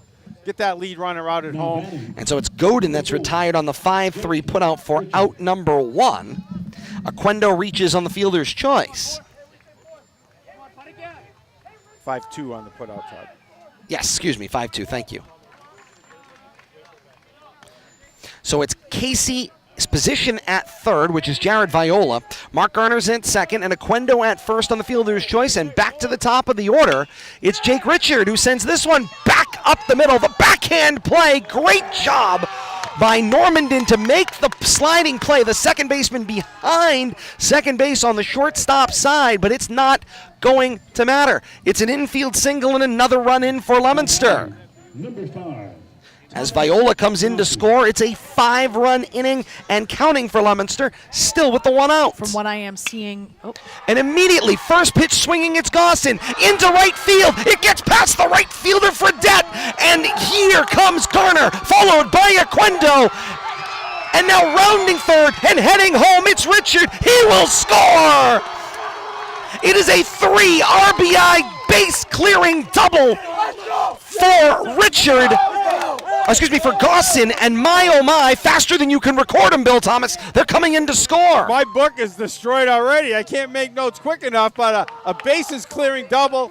3rd run scores are errant throw there at the 3rd base, but nonetheless, 3 runs in on that double. Nice dive and catch attempt out there by the right fielder to no avail. But big inning, just got even bigger for the Leominster Blue Devils. Indeed it did. Richard had the single and the RBI in the previous at-bat. Now Gossin 3 RBIs. And he finds himself at second base. And Nick Massa at the plate. Massa walked and stranded in the first. This inning, he got things started with a single after the hit by pitch of Gossin. So Leominster has batted around plus in the inning. And now right back up the box. Knocked down this time by Amaru. On to first. 1-3 the put out there for out number 2. Blue Devils continue to hit the ball hard, though. 7. How many we got? 6 big runs. Number 12, Tony Salvatelli. 7. I got 7. The scoreboard's got 8. I've got 8. Generally 8. just What am I missing? stunned at how the wheels have come off the proverbial bus here for the Warriors. As Salvatelli back up for a second time in the inning. Hit by a pitch back in the first. Singled in this inning and a run scored, as has everybody else. Oh, I see what I did. I didn't put Aquendo on base. Oh, I had him as a fielder's choice with an out. Easy to have that happen. The action is coming fast and furious. I cheated on your off our paper. on your paper, Todd. As Salvatelli fouls that one to the back stump, count 2 balls and a strike. I'm just left, as I'm sure most of the viewers are, stunned at the developments in this inning. I mean, the wheels just came off almost instantaneously. But it all started with those hit by pitches and that wildness by Blake, and then the Blue Devils just fed off of that. But still, crowding the plate, forcing the issue. And here's the 2-2 with 2, and Salvatelli pops this one up in the infield. Normandin settles under it for an anticlimactic out number 3, but not before Leominster sends 12 batters to the plate. All right, 8 of them score, and through 3 here at Tivnan Field, it's Leominster 8 and Tantasqua 1. So we have an update relative to Angel Baez. The trainer has not yet cleared him to go back out and pitch. He and the coaching staff have both asked that he go back. She gave him an assessment a few minutes ago. She said she would give another assessment at the end of the half inning. She's going back in. She was just called back into the dugout, so she's doing an assessment right now. We know Ryan Garner is in the pen. Ryan Garner is right there ready, too, for the call. So they are waiting for the assessment. Yep. Still hasn't popped out yet. We're out here But talking. I like that. I think that for a trainer to take that type of command and say, I will check, he is not cleared, I will check on him again in 5 minutes to make a determination. Questions, look in his eyes, see if they're clear. I love that. You kind of say, do you know where you are? Do you know what day it is? Sometimes that makes Those are more tough sense questions. than you wonder, It sounds simple, but not when you're battling an injury. It's not that simple. Here's the line score on that 12-batter inning for Leominster. It's 8 runs scored on 5 hits, no errors, strand 1. Does Leominster, Baez's slot, by the way, would lead off the 4th inning coming up for Leominster offensively.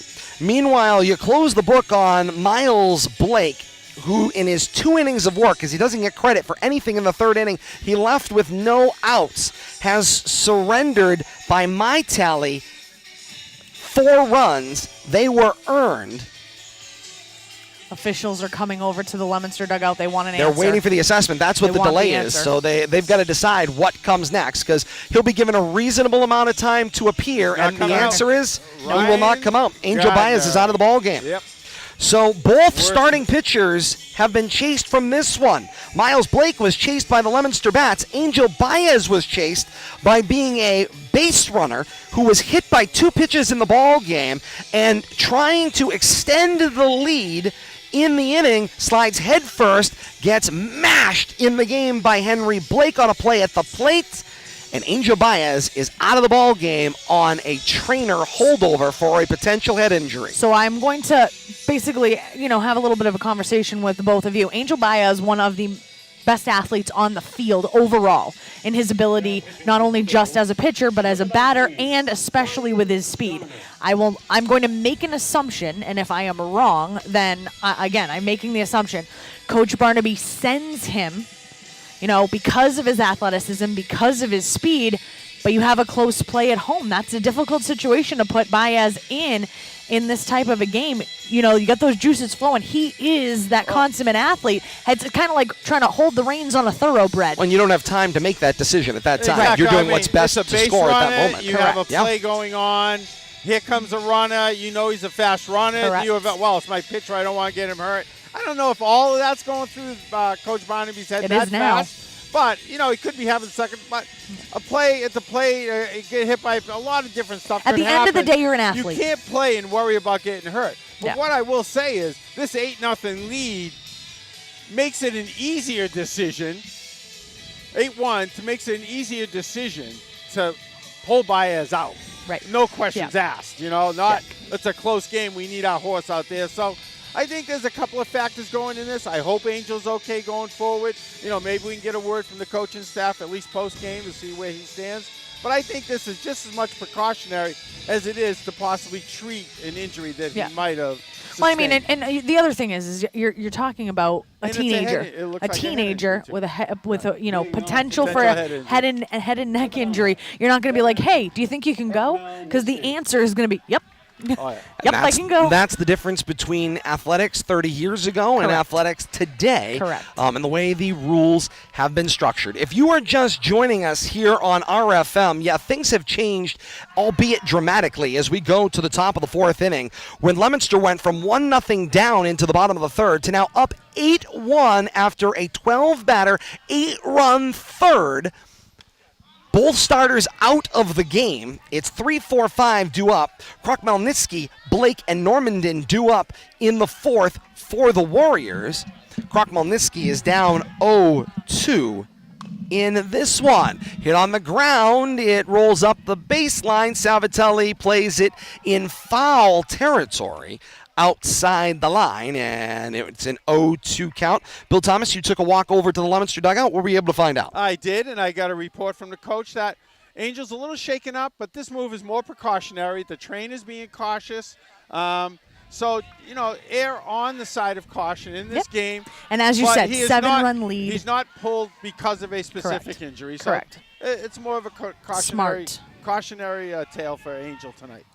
And Ryan Garner into the game, had a phenomenal relief appearance in the semifinal, coming in the first inning. And what a different look from Baez. Indeed. Here comes Garner, 32 1/3 innings pitched. He is 6-1. He's perfect on saves at 4. He's got a 2.381 ERA and a whip of 1.113. He's stranded 36 batters on base on 23 hits. Krok-Melnitsky pops this one up. Toe taps at Richard, who does not worry about the traffic, and Richard makes the catch straddling the fair foul line. Nice job by Richard there maintaining his concentration, knowing he's right on that line. The runner's coming down. Runner's got to stay outside the line going down first base, though. So at the halfway point, they have to enter that at the halfway point. So 45 feet down the line, they got to get over for the last 45 as Garner sees the first pitch ball outside. And the count is 1-0 to Henry Blake, caught looking back in the first. Then for those that don't know, Todd, let's remind people about that contact by the batter runner going to first base in that type of a situation. Correct. If he was to initiate contact there on a player playing the ball, it's a dead ball for interference. Correct. 1 ball Something and 1 routine. strike at Blake. Something so routine can become so unroutine. Garner's 1-1, inside outed down the right field line and foul. Godin giving chase to the fence. Tyler, there's a fence there, buddy. Indeed, but it's 1 ball and 2 strikes. The ball did stay in play, to his credit, for hustling that one down. As I was saying moments ago, and again, the action keeps coming a little bit fast and furious as we're trying to, sort of settle things down. The top of the line headline is, here as we enter the top of the 4th inning, both of the storied starters of these programs in 2023, as the 1-2 comes to the plate, it's a line drive back up the middle, fielded on the ground by Laura and into the cutoff, and it's a single for Henry Blake and a 1-out base runner for Tantasqua here in the top of the 4th, chasing an 8-1 Leominster lead. The story here is Miles Blake was chased out of the game by a back-to-back hit by pitches on Leominster batters after a hit by pitch and 2 singles to open up the inning, ultimately loading the bases and all the runs coming home to score. And that, to me, is sort of the moment Blake gets pulled when coach comes out to grab him on a second straight batter, as the pickoff attempt for Garner is no good on the courtesy runner that has entered the ball game for the Warriors. Meanwhile, Angel Baez chased out of the ball game, extending a Leominster lead, coming home as a second runner to score on the 2 RBI play for Zach Casey. Baez comes in on a head-first slide, gets tied up with Henry Blake, and the precautionary move for a potential head injury has taken him out of the baseball game. And so both starters out, relievers are in. Joe Amaru in for the Warriors, and Ryan Garner in for Leominster on the mound. And Garner has 2 outs here in the top of the 4th. So what are the ramifications on the offensive end of things? Because Garner, not somebody that you're going to likely see in the offensive lineup. So we're going to see some shuffling in that offensive order as well. Yeah, so I imagine Garner potentially in for Laura, as the strike is called on Repose, and the count is 0-1, although I believe Laura is still out in center field. So that will be to be determined as we continue here.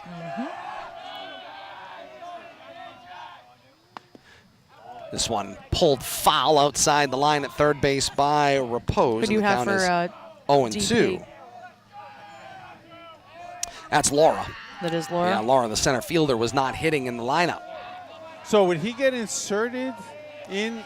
He can't go into the batting order, I don't believe, the way the rule is written, as Repose will send this one into center field, and Laura will make the catch to end the inning for the Warriors. 4 batters come to the plate, just a single for Blake, but it's no runs on 1 hit, no errors. Strand 1, and through 3.5 here at Tivnan Field in the Central Mass Class A Championship game, supported and organized by the Central Mass Athletic Directors Association. Top seed Leominster on the back of a huge 3rd inning. scores 8 runs and blanks Tantasqua in the top of the 4th. It's 8-1 Leominster through 3.5. To the bottom of the 4th inning we go. 5, 6, 7 due up in the inning. How will Leominster play this one out? Garner We'll might see bet. the managerial maneuvers when we come back. It's Championship Baseball, and it's right here on RFM.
Bottom of the 4th inning here on RFM. 5, 6, 7 due up in the order. Ryan Garner was a straight substitution to pitch for Angel Baez, and we know that because Ryan Garner's coming to the plate for the at-bat. The lefty sees a first pitch strike from a new pitcher into the ballgame. Lucas McNevin closed the book on Joe Amaru in his 1 inning of work, and Garner sees the first pitch from McNevin, a called strike here in the 4th. And then fouls off the second one he sees. The count is 0-2. And so the question becomes, Ryan Garner, what are his stats from an offensive position? He has a batting average of 0.00. He has batted in 2 games. Oh, that's a lot of people. Takes the 0-2 and coming in and taking charge and making the catch. He almost got on base. Is Krach Melniski, who makes the catch for out number 1. Yikes. He came a long way from that shortstop position. Made that catch on the first base side of the pitcher's mound. Garner did have an on-base percentage of 500, so Well, he has at gotten that. on base. He That's drew a now- walk in his 1 of his 2 at-bats. He now has a 33% on base percentage. Indeed, as the That first was a pitch ball, to I Godin think. is a ball well high. Just a bit outside. Godin flew out to right field, then hit by a pitch and cut down as a lead runner. Does have an RBI on his hit by pitch, though, and now a swing and a miss. Count 1 ball and 1 strike. 1 out here, bottom of the 4th inning. Leominster the 8-1 lead here in the Central Mass Championship game here on RFM. Hope you're enjoying this one. YouTube, Facebook Live, and Twitch. As Godin puts a swing on this one. Sends it up the third baseline. Up with it, McGrath on to first. Repose digs it out of the dirt. And that is out number 2. 5-3 score that put out. Zachary Casey. 2 outs, bottom of the 4th inning, an 8-1 Leominster lead. Close the book on Amaru's 1 inning pitching from last inning. Allowed 2 hits, 4 runs. They were earned, a walk and no strikeouts. As McNevin takes over. And Casey sees ball 1 up and in, and the count is 1-0. So McNevin came out of the designated hitter spot? Is that what I'm saying? Yeah, and that is So how does that work? So it is a position like any other. In softball, the equivalent, so we would treat it like a position, just like playing catcher would be or anything else. So no you just changes in the move lineup? the positions around. Somebody else is now only hitting in the lineup. Gotcha. As the ball is called a strike on the outer half, I Ball. thought. They record, was it a ball 2-1? Ball 2-1. 3-1 now. Missed again. 3 balls and a strike.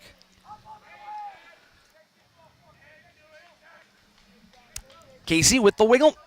McNevin the 3-1. Misses upstairs. It's ball 4 and it's a walk. 2-out walk for Leominster here in the bottom of the 4th inning with an 8-1 lead. And I'll ask both of you to try to sort of make sense of this. I've been trying to describe it, but I'll leave the analysis to the two of you. Explain what we have seen over the last inning transpire. We went from a very different ball game through the first hour and a half to all of a sudden the last 15, 20 minutes, a very different game has developed here at Tivnan Field. Well, in my estimation, Bill Thomas, it's your stereotypical bad inning. It's one of those situations where you have that bad inning, and then you get the train back on the tracks, but you let a lot of damage happen in the interim. You know, and I think that inning didn't happen by accident, Kate. The Blue Devils hitters really worked at that, inching closer to the plate. You could see really the game plan. forcing the issue against Blake. Yes. And, sophomore, I think he might have lost his composure a little bit. And, the hit by pitches mounted, the base runners mounted, and the pitch count mounted. And everything just, the wheels just came off all at once in that 3rd inning. You got it. Oh, there's geese in center field, Todd. Indeed Oh, there they are. came in for the flight plan. They landed. And the plate umpire has signaled they are on. now playable. Part of So the game. keep them in. 2 strikes to Garner at the plate. McNevin, the quick move, the pitch, and Garner takes this one deep toward right field and all the way to the wall. And it one-hops the wall deep out there, 352 feet away. Around third and in to score is Jared Viola, who is the courtesy runner for Casey, scoring all the way from first base on a 2-out RBI double for the freshman phenom, Mark Garner. Wow! Have a year in 10 games. That ball looked like it was headed for the school bus out there. And Talk about an exclamation to keep your name on that lineup card. Solid 360, 370, the way the fence bends out there. But you're right. The coach mentioned last 10 games, he's wedged his way solidly into that lineup, and there's no getting him out of there. Can we talk and he's about been the fact- spark plug for the bottom of the order on top of it. How do you play with a gaggle of geese in left center field? But apparently we're going to continue. There is a big lake right across the street, so it's a popular area. I mean, that's for a the gaggle. 1-0 Full-on gaggle. becomes 2-0, and all of a sudden a Goodfellas reference, casino reference. $100 to the first one that can hit the plane. In this case, it's a set of geese that are out there. 2-0 the count to Aquendo, the 9-hole hitter. Strike 1 recorded, 2 balls and a strike to reflect a little bit on Garner. A single and stranded back in the 2nd, a walk and a run scored in a huge 3rd, and then a RBI double in the 4th. What a card, once again turned in by Mark Garner. Aquendo goes low, hit on the ground. Colin McGrath up with it and on to first. 5-3 the put-up, ends the inning, but not before Leominster adds another to their total. 4 complete here at Tivnan Field. It's the top seed Leominster 9, the 3 seed Tantasqua 1. A break and we're back with more to the top of the 5th, 7-8-9. For the Warriors is McNevin, Wright, and Nussey. More to come, high school baseball and championship action right here on RFM.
Great to have you with us, whether you're joining us on YouTube, Facebook Live, or Twitch. The CMADA Central Mass Class A Championship game from Tivnan Field at Lake Park in the heart of Massachusetts, here in Worcester.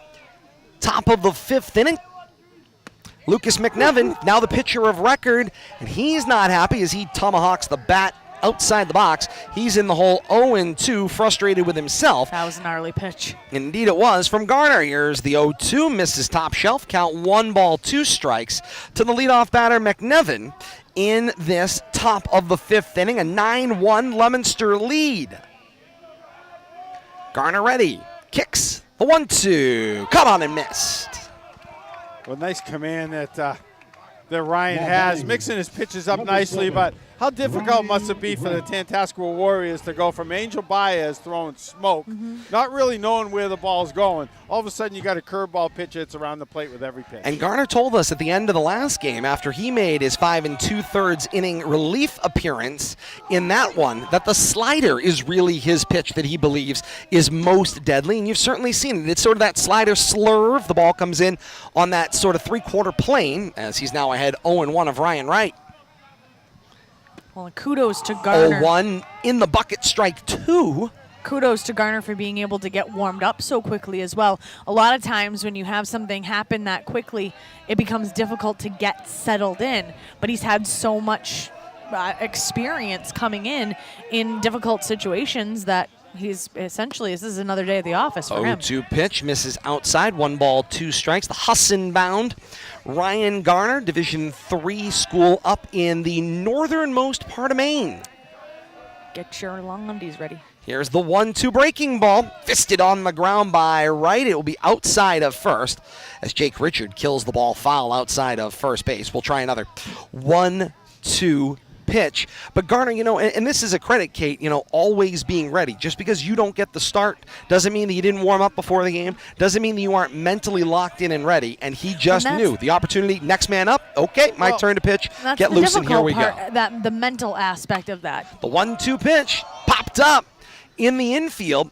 Richard's got a shot at it. He'll settle underneath it in the 3-4 hole and make the catch for out number 2. And just to expand a little bit about Ryan getting ready and being ready, I'm sure pregame there was some discussion. Ryan, you're my first guy out of the bullpen tonight. We don't know when that's going to happen, so a little different approach to if he had pitched recently, he knew he wasn't going to pitch. A little different mentality, but everybody's rested. Everybody's next man up, and when it comes to relief pitching, a close game or just keeping him sharp. I think this, I'm sure Ryan was ready. You hate to see the circumstances, but he's ready to pick his team up.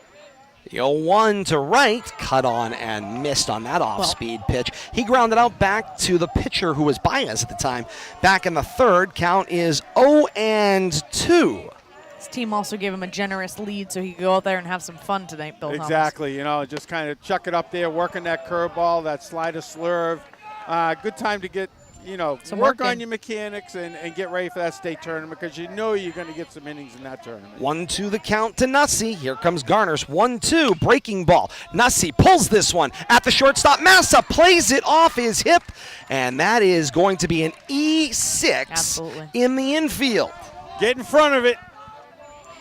We've been talking in the games recently, not just in the Leominster games that we've done, but particularly middle infielders, seeing middle infielders back on their heels, waiting for the ball to arrive to them. When you're doing that, all of a sudden now you're going to the backhand on something that you could easily take 1 or 2 steps, step up to the ball, and make that move toward first base. Much easier play doing that. Well, you commented the other night, Kate, about Aquindo being a little lazy and letting that ball a couple extra hops and possibility getting eaten up instead of coming in, take that extra middle hop away. The middle infielders in all of the teams that we've seen this year, we keep seeing it. It's not just the Blue Devils. I want to make sure equal opportunity. I've been seeing it. We saw it in the game. College baseball. To this. You wonder if it's not a reflection of what they're watching at upper levels, just kind of settle in, let the ball come to you, and make that quick flip, especially at second base. 2-0 the count to Colin McGrath, and now 2-1 on the called strike on the breaking ball.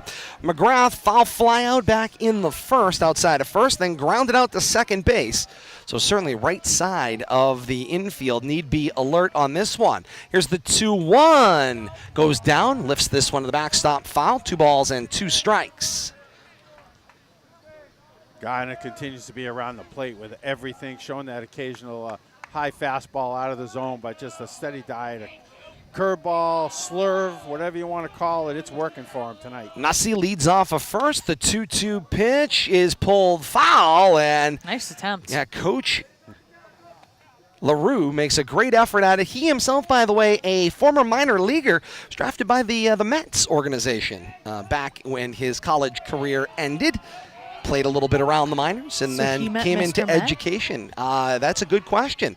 2-2 breaking ball, and just getting a piece of it, it's McGrath, and he'll get another 2-2 offering. That kind of hard-hitting information, Kate, I don't have available. But I got the part that he was drafted by the Mets. I mean, I want to know about Mr. Matt. He's just trying to impress me all night long, Bill Thomas. He's doing a pretty good job. I mean, The information, deep dive. a lot of If you baseball have a- history in Central Mass. The 2-2 pitch, this one lifted up Mind of the geese. and foul down the Fair line. ball. Oh, fair ball, deep in the corner. It did fall in. One run comes home, and skidding into a stop is Colin McGrath with a legitimate triple. Stand-up triple down the left, deep left field, down in the corner. Yep. 351 down the line, and long run for the left fielder. To be fair, it was out of our camera view, but it was also out of our view at our diamond side broadcast position. And because of the angle, it looked like to me it was well foul. But if you lean in, you could see it. I was watching the home plate ump. That's drop in. Only way I got the indication was home plate up. Gave that little point towards the infield. That's all you got to do, just that little point, silent. Garner right back at Chase Fredette. Fredette singled and a run scored back in the first. He's the lone run for Tantasqua. And now he takes this one deep into left center field. On the run, it's Gossin, and it will fall in over his head. Around second and heading into third. It's back-to-back stand-up, could have been triples. Slid in there at the very end, did Fredette. Didn't know where the ball was, but back-to-back triples, and all of a sudden another run on the board for the Warriors. And here comes the momentum back the other way. Start timing up that curveball. Number 9. Bill Thomas, I think you and I need to have a discussion off air. I think that you might be in trouble with me. 9-3. And this one hit on the ground through Aquendo, and another run is in.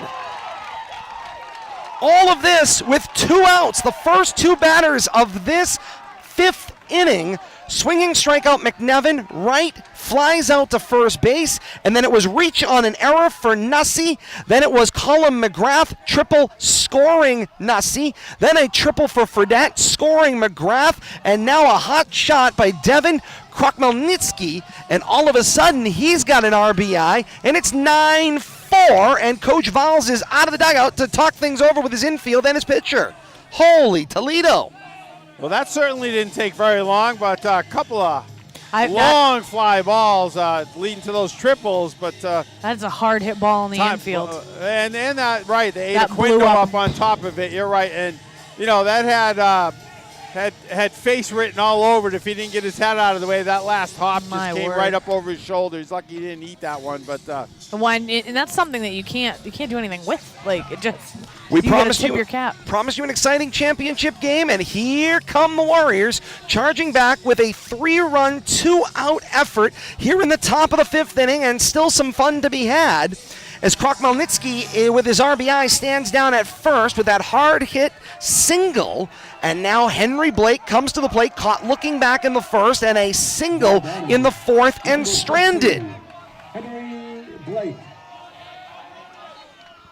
Tantasqua bench coming alive all of a sudden. Well, you've let them. If you are Leominster, you're saying you've now taken your foot up off the throat a little bit, and you have let Tantasqua back into the ball game here. Breaking ball for Garner. Blake tears into this one toward left field and deep over the head of Gossin and all the way to the wall. The point from Coach LaRue around third and in to score. It's Krokmelnitsky, and all of a sudden it's a 4-run baseball game on a 4-run inning, with an explosion of offense from the Warriors as they come right back. Gossin just getting peppered out there. Not sure if he had a good read on that one. I looked like he, it's hard to tell from here though, but I tell you, Tantasqua pounding the ball. 3 hard hit balls to left field. And you can't overstate enough how immense the outfield is. in this ballpark. It is cavernous. Very deep.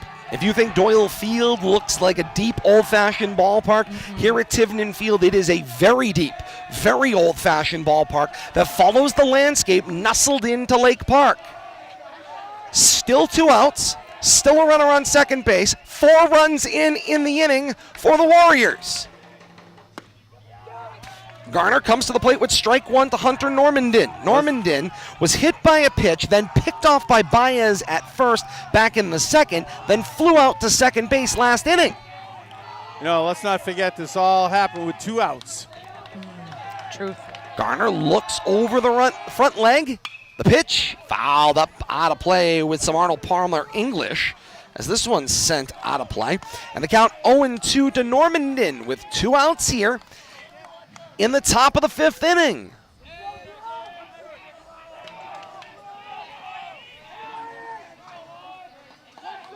Garner is looking at the dugout, squinting here as the transition to twilight and the lights taking effect more here at Tivnan Field. The 0-2, fastball too high. 1 ball and 2 strikes. A deliberate waste upstairs there for Garner. 1 ball, 2 strikes, 2 outs, 4 runs in the inning. Normandin trying to keep the fun going with 2 outs. Garner ready at the letters. 1-2 pitch, fastball missed outside. Count level. 2 balls and 2 strikes.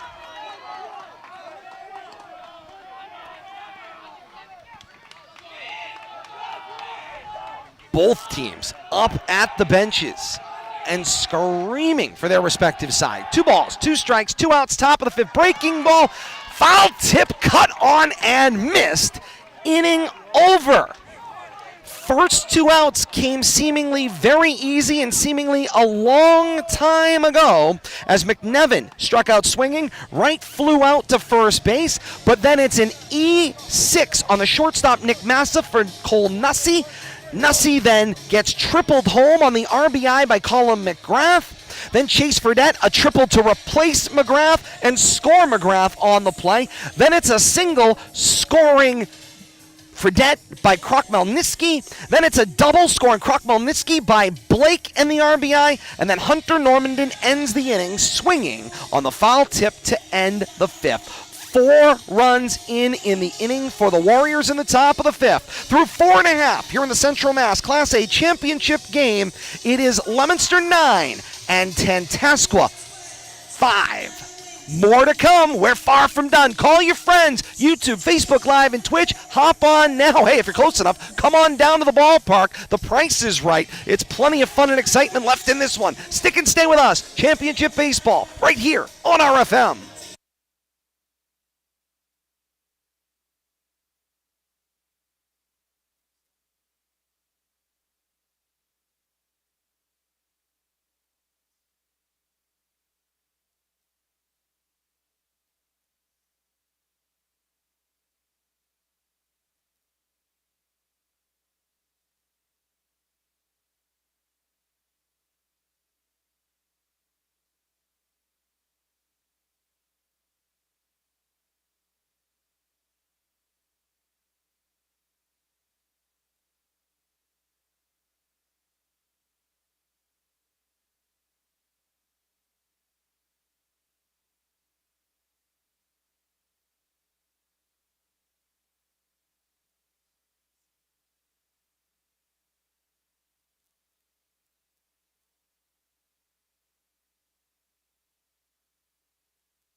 Bottom of the 5th inning for Leominster. Middle of the order. Back to the top of the order. 1, 2, 3 due up in the inning for Leominster, Richard Gosson and Massa. Richard, first pitch swinging, sends it back over the head of McNevin. Sliding play by Normandin. On his feet, the throw. Not in time. Through repose. Round first, and Richard cruises into second. It's an infield single, and then the advance on the throw. And Kate, right back on the offensive maneuver is Leominster, and that's one way to respond to a difficult defensive inning. That's exactly right. That's been one of the nice things about this Leominster team. Short memories. They've been able to essentially have that flexibility of coming right back on the offensive end after a tough inning and making things happen. So that's what you want to see. You want to see your first batter get on base. That way you can do something. Gosson shows bunt, sees strike one. Count is 0-1. Gosson struck out swinging in the first, hit by pitch and scored in the third, doubled in, stranded, but had 3 RBIs and a base clearer back in the third. Action in the Blue Devils bullpen. Bill Thomas tells us Tyler Godin is warming up with Zach Casey in the Leominster bullpen. Interesting.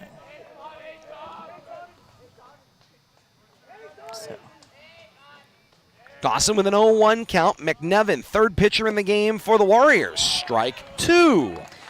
So then that potentially, if he's the DP, obviously he stays in defensively. That means you're going to have to put someone else out. You're going to have to do the substitution with Garner's position, specifically if they bring him in. And then that person's going to have to play likely right field and bat. Yeah, ball misses inside. 1 ball, 2 strikes to Gosson at the plate. It's a great point, Kate. Godin already in the lineup in the 6 hole, so it would just be a positional shuffle there. 1-2, missed, 2 balls and 2 strikes. But the lineup cards and the scorebooks are getting awfully messy here as the coaches are having to play a little 3-dimensional chess. Speaking of messy, how did Richie get on base? Was it a Single. hit and an error? Single and an error on the That's what I overthrow. thought. Yep. I kind of peeked when I was walking over towards the bullpen. Thank you. The 2-2, called strike 3. Pretty pitch right there, frozen. Indeed. First out in the bottom of the 5th inning. Brings Nick Massa to the plate, walked and stranded at third in the first, single and a run scored in the third, grounded out back to the pitcher the second time he came around in the third. And McNevin rears back with his first pitch to Massa. It's a ball outside. And count is 1-0 with Richard standing down at second base.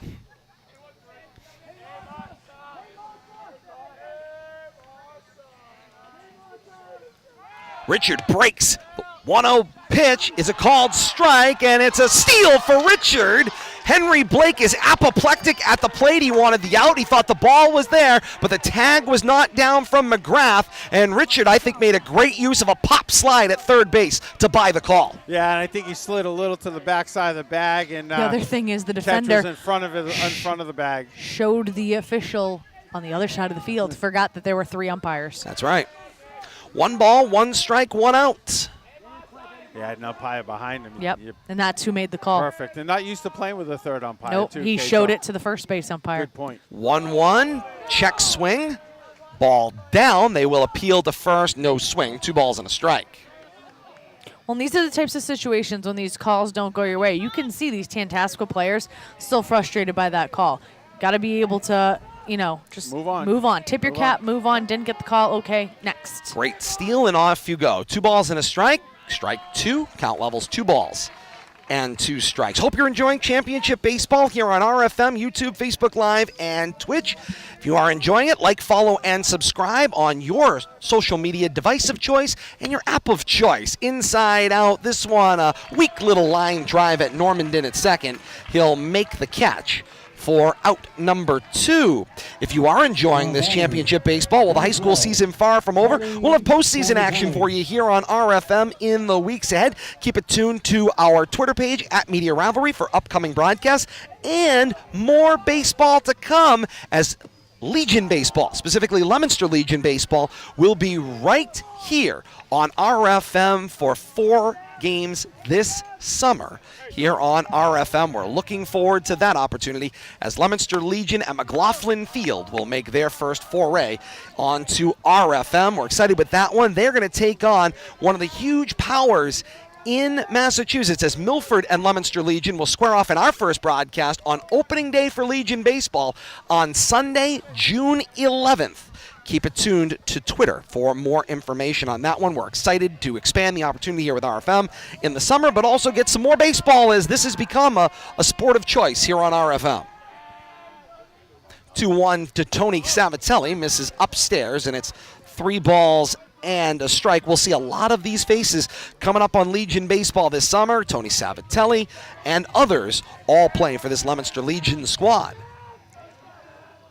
3-1 pitch in the dirt. It's ball 4, and it will start to roll toward the dugout. Meanwhile, Richard is in to score on the passed ball. So it is a walk with a passed ball and a run scored on the play, and Leominster adds to their total. It is now 10-5. Slow development play right there. Number 19, Ryan Garner. Blue Devils taking advantage of that. Savatelli actually sold it with kind of his nonchalant move toward first base. Right. Sells that. No sense of urgency, but Richard knew what time it was. Ryan Garner home. up again. Indeed he is. His second at-bat, he flew out to the shortstop in his last at-bat. And the interesting, you said Laura is in that other spot? Yes, Laura's in that non-hitting role. 1 ball, 1 strike, 2 outs. This one through the hands of the catcher, Blake, all the way to the backstop. This passed ball will allow Savatelli to trot down to second base. Little momentary lacks of focus have been sort of biting at Tantasqua here a little bit. A little careless here. Just when they battled back, you're looking for that shutdown inning. And but it's like in not 5-minute increments. 2-1. And this one hits Garner. Again, Fifth not hit the by person pitch. you want to have hit. So Garner will head down to first. 2 outs, and Leominster with runners on first and second. Dominic A Swain. courtesy runner, yes, will be Dom Swain is out of the dugout. He'll be the courtesy runner for the pitcher. This is likely what's going to then happen. Dominic Swain also plays right field. So if Godin comes in from right field to pitch for Garner, then Swain, the courtesy runner, can then stay in that spot and take over the play position. Right field. Yep, That's that likely what will happen. That is correct. That's an option there. Tyler Godin, first pitch swinging, and in the mitt, count 0-1. Godin flew out to right field, hit by a pitch, and then cut down at home on the front end of a fielder's choice, and then grounded out to third base in his last at bat in the 4th. And now he's in a level count, 1 ball and 1 strike, with runners on first and second, and 2 outs. Here in the bottom of the 5th inning, and a run already in for Leominster. 1-1 to Godin.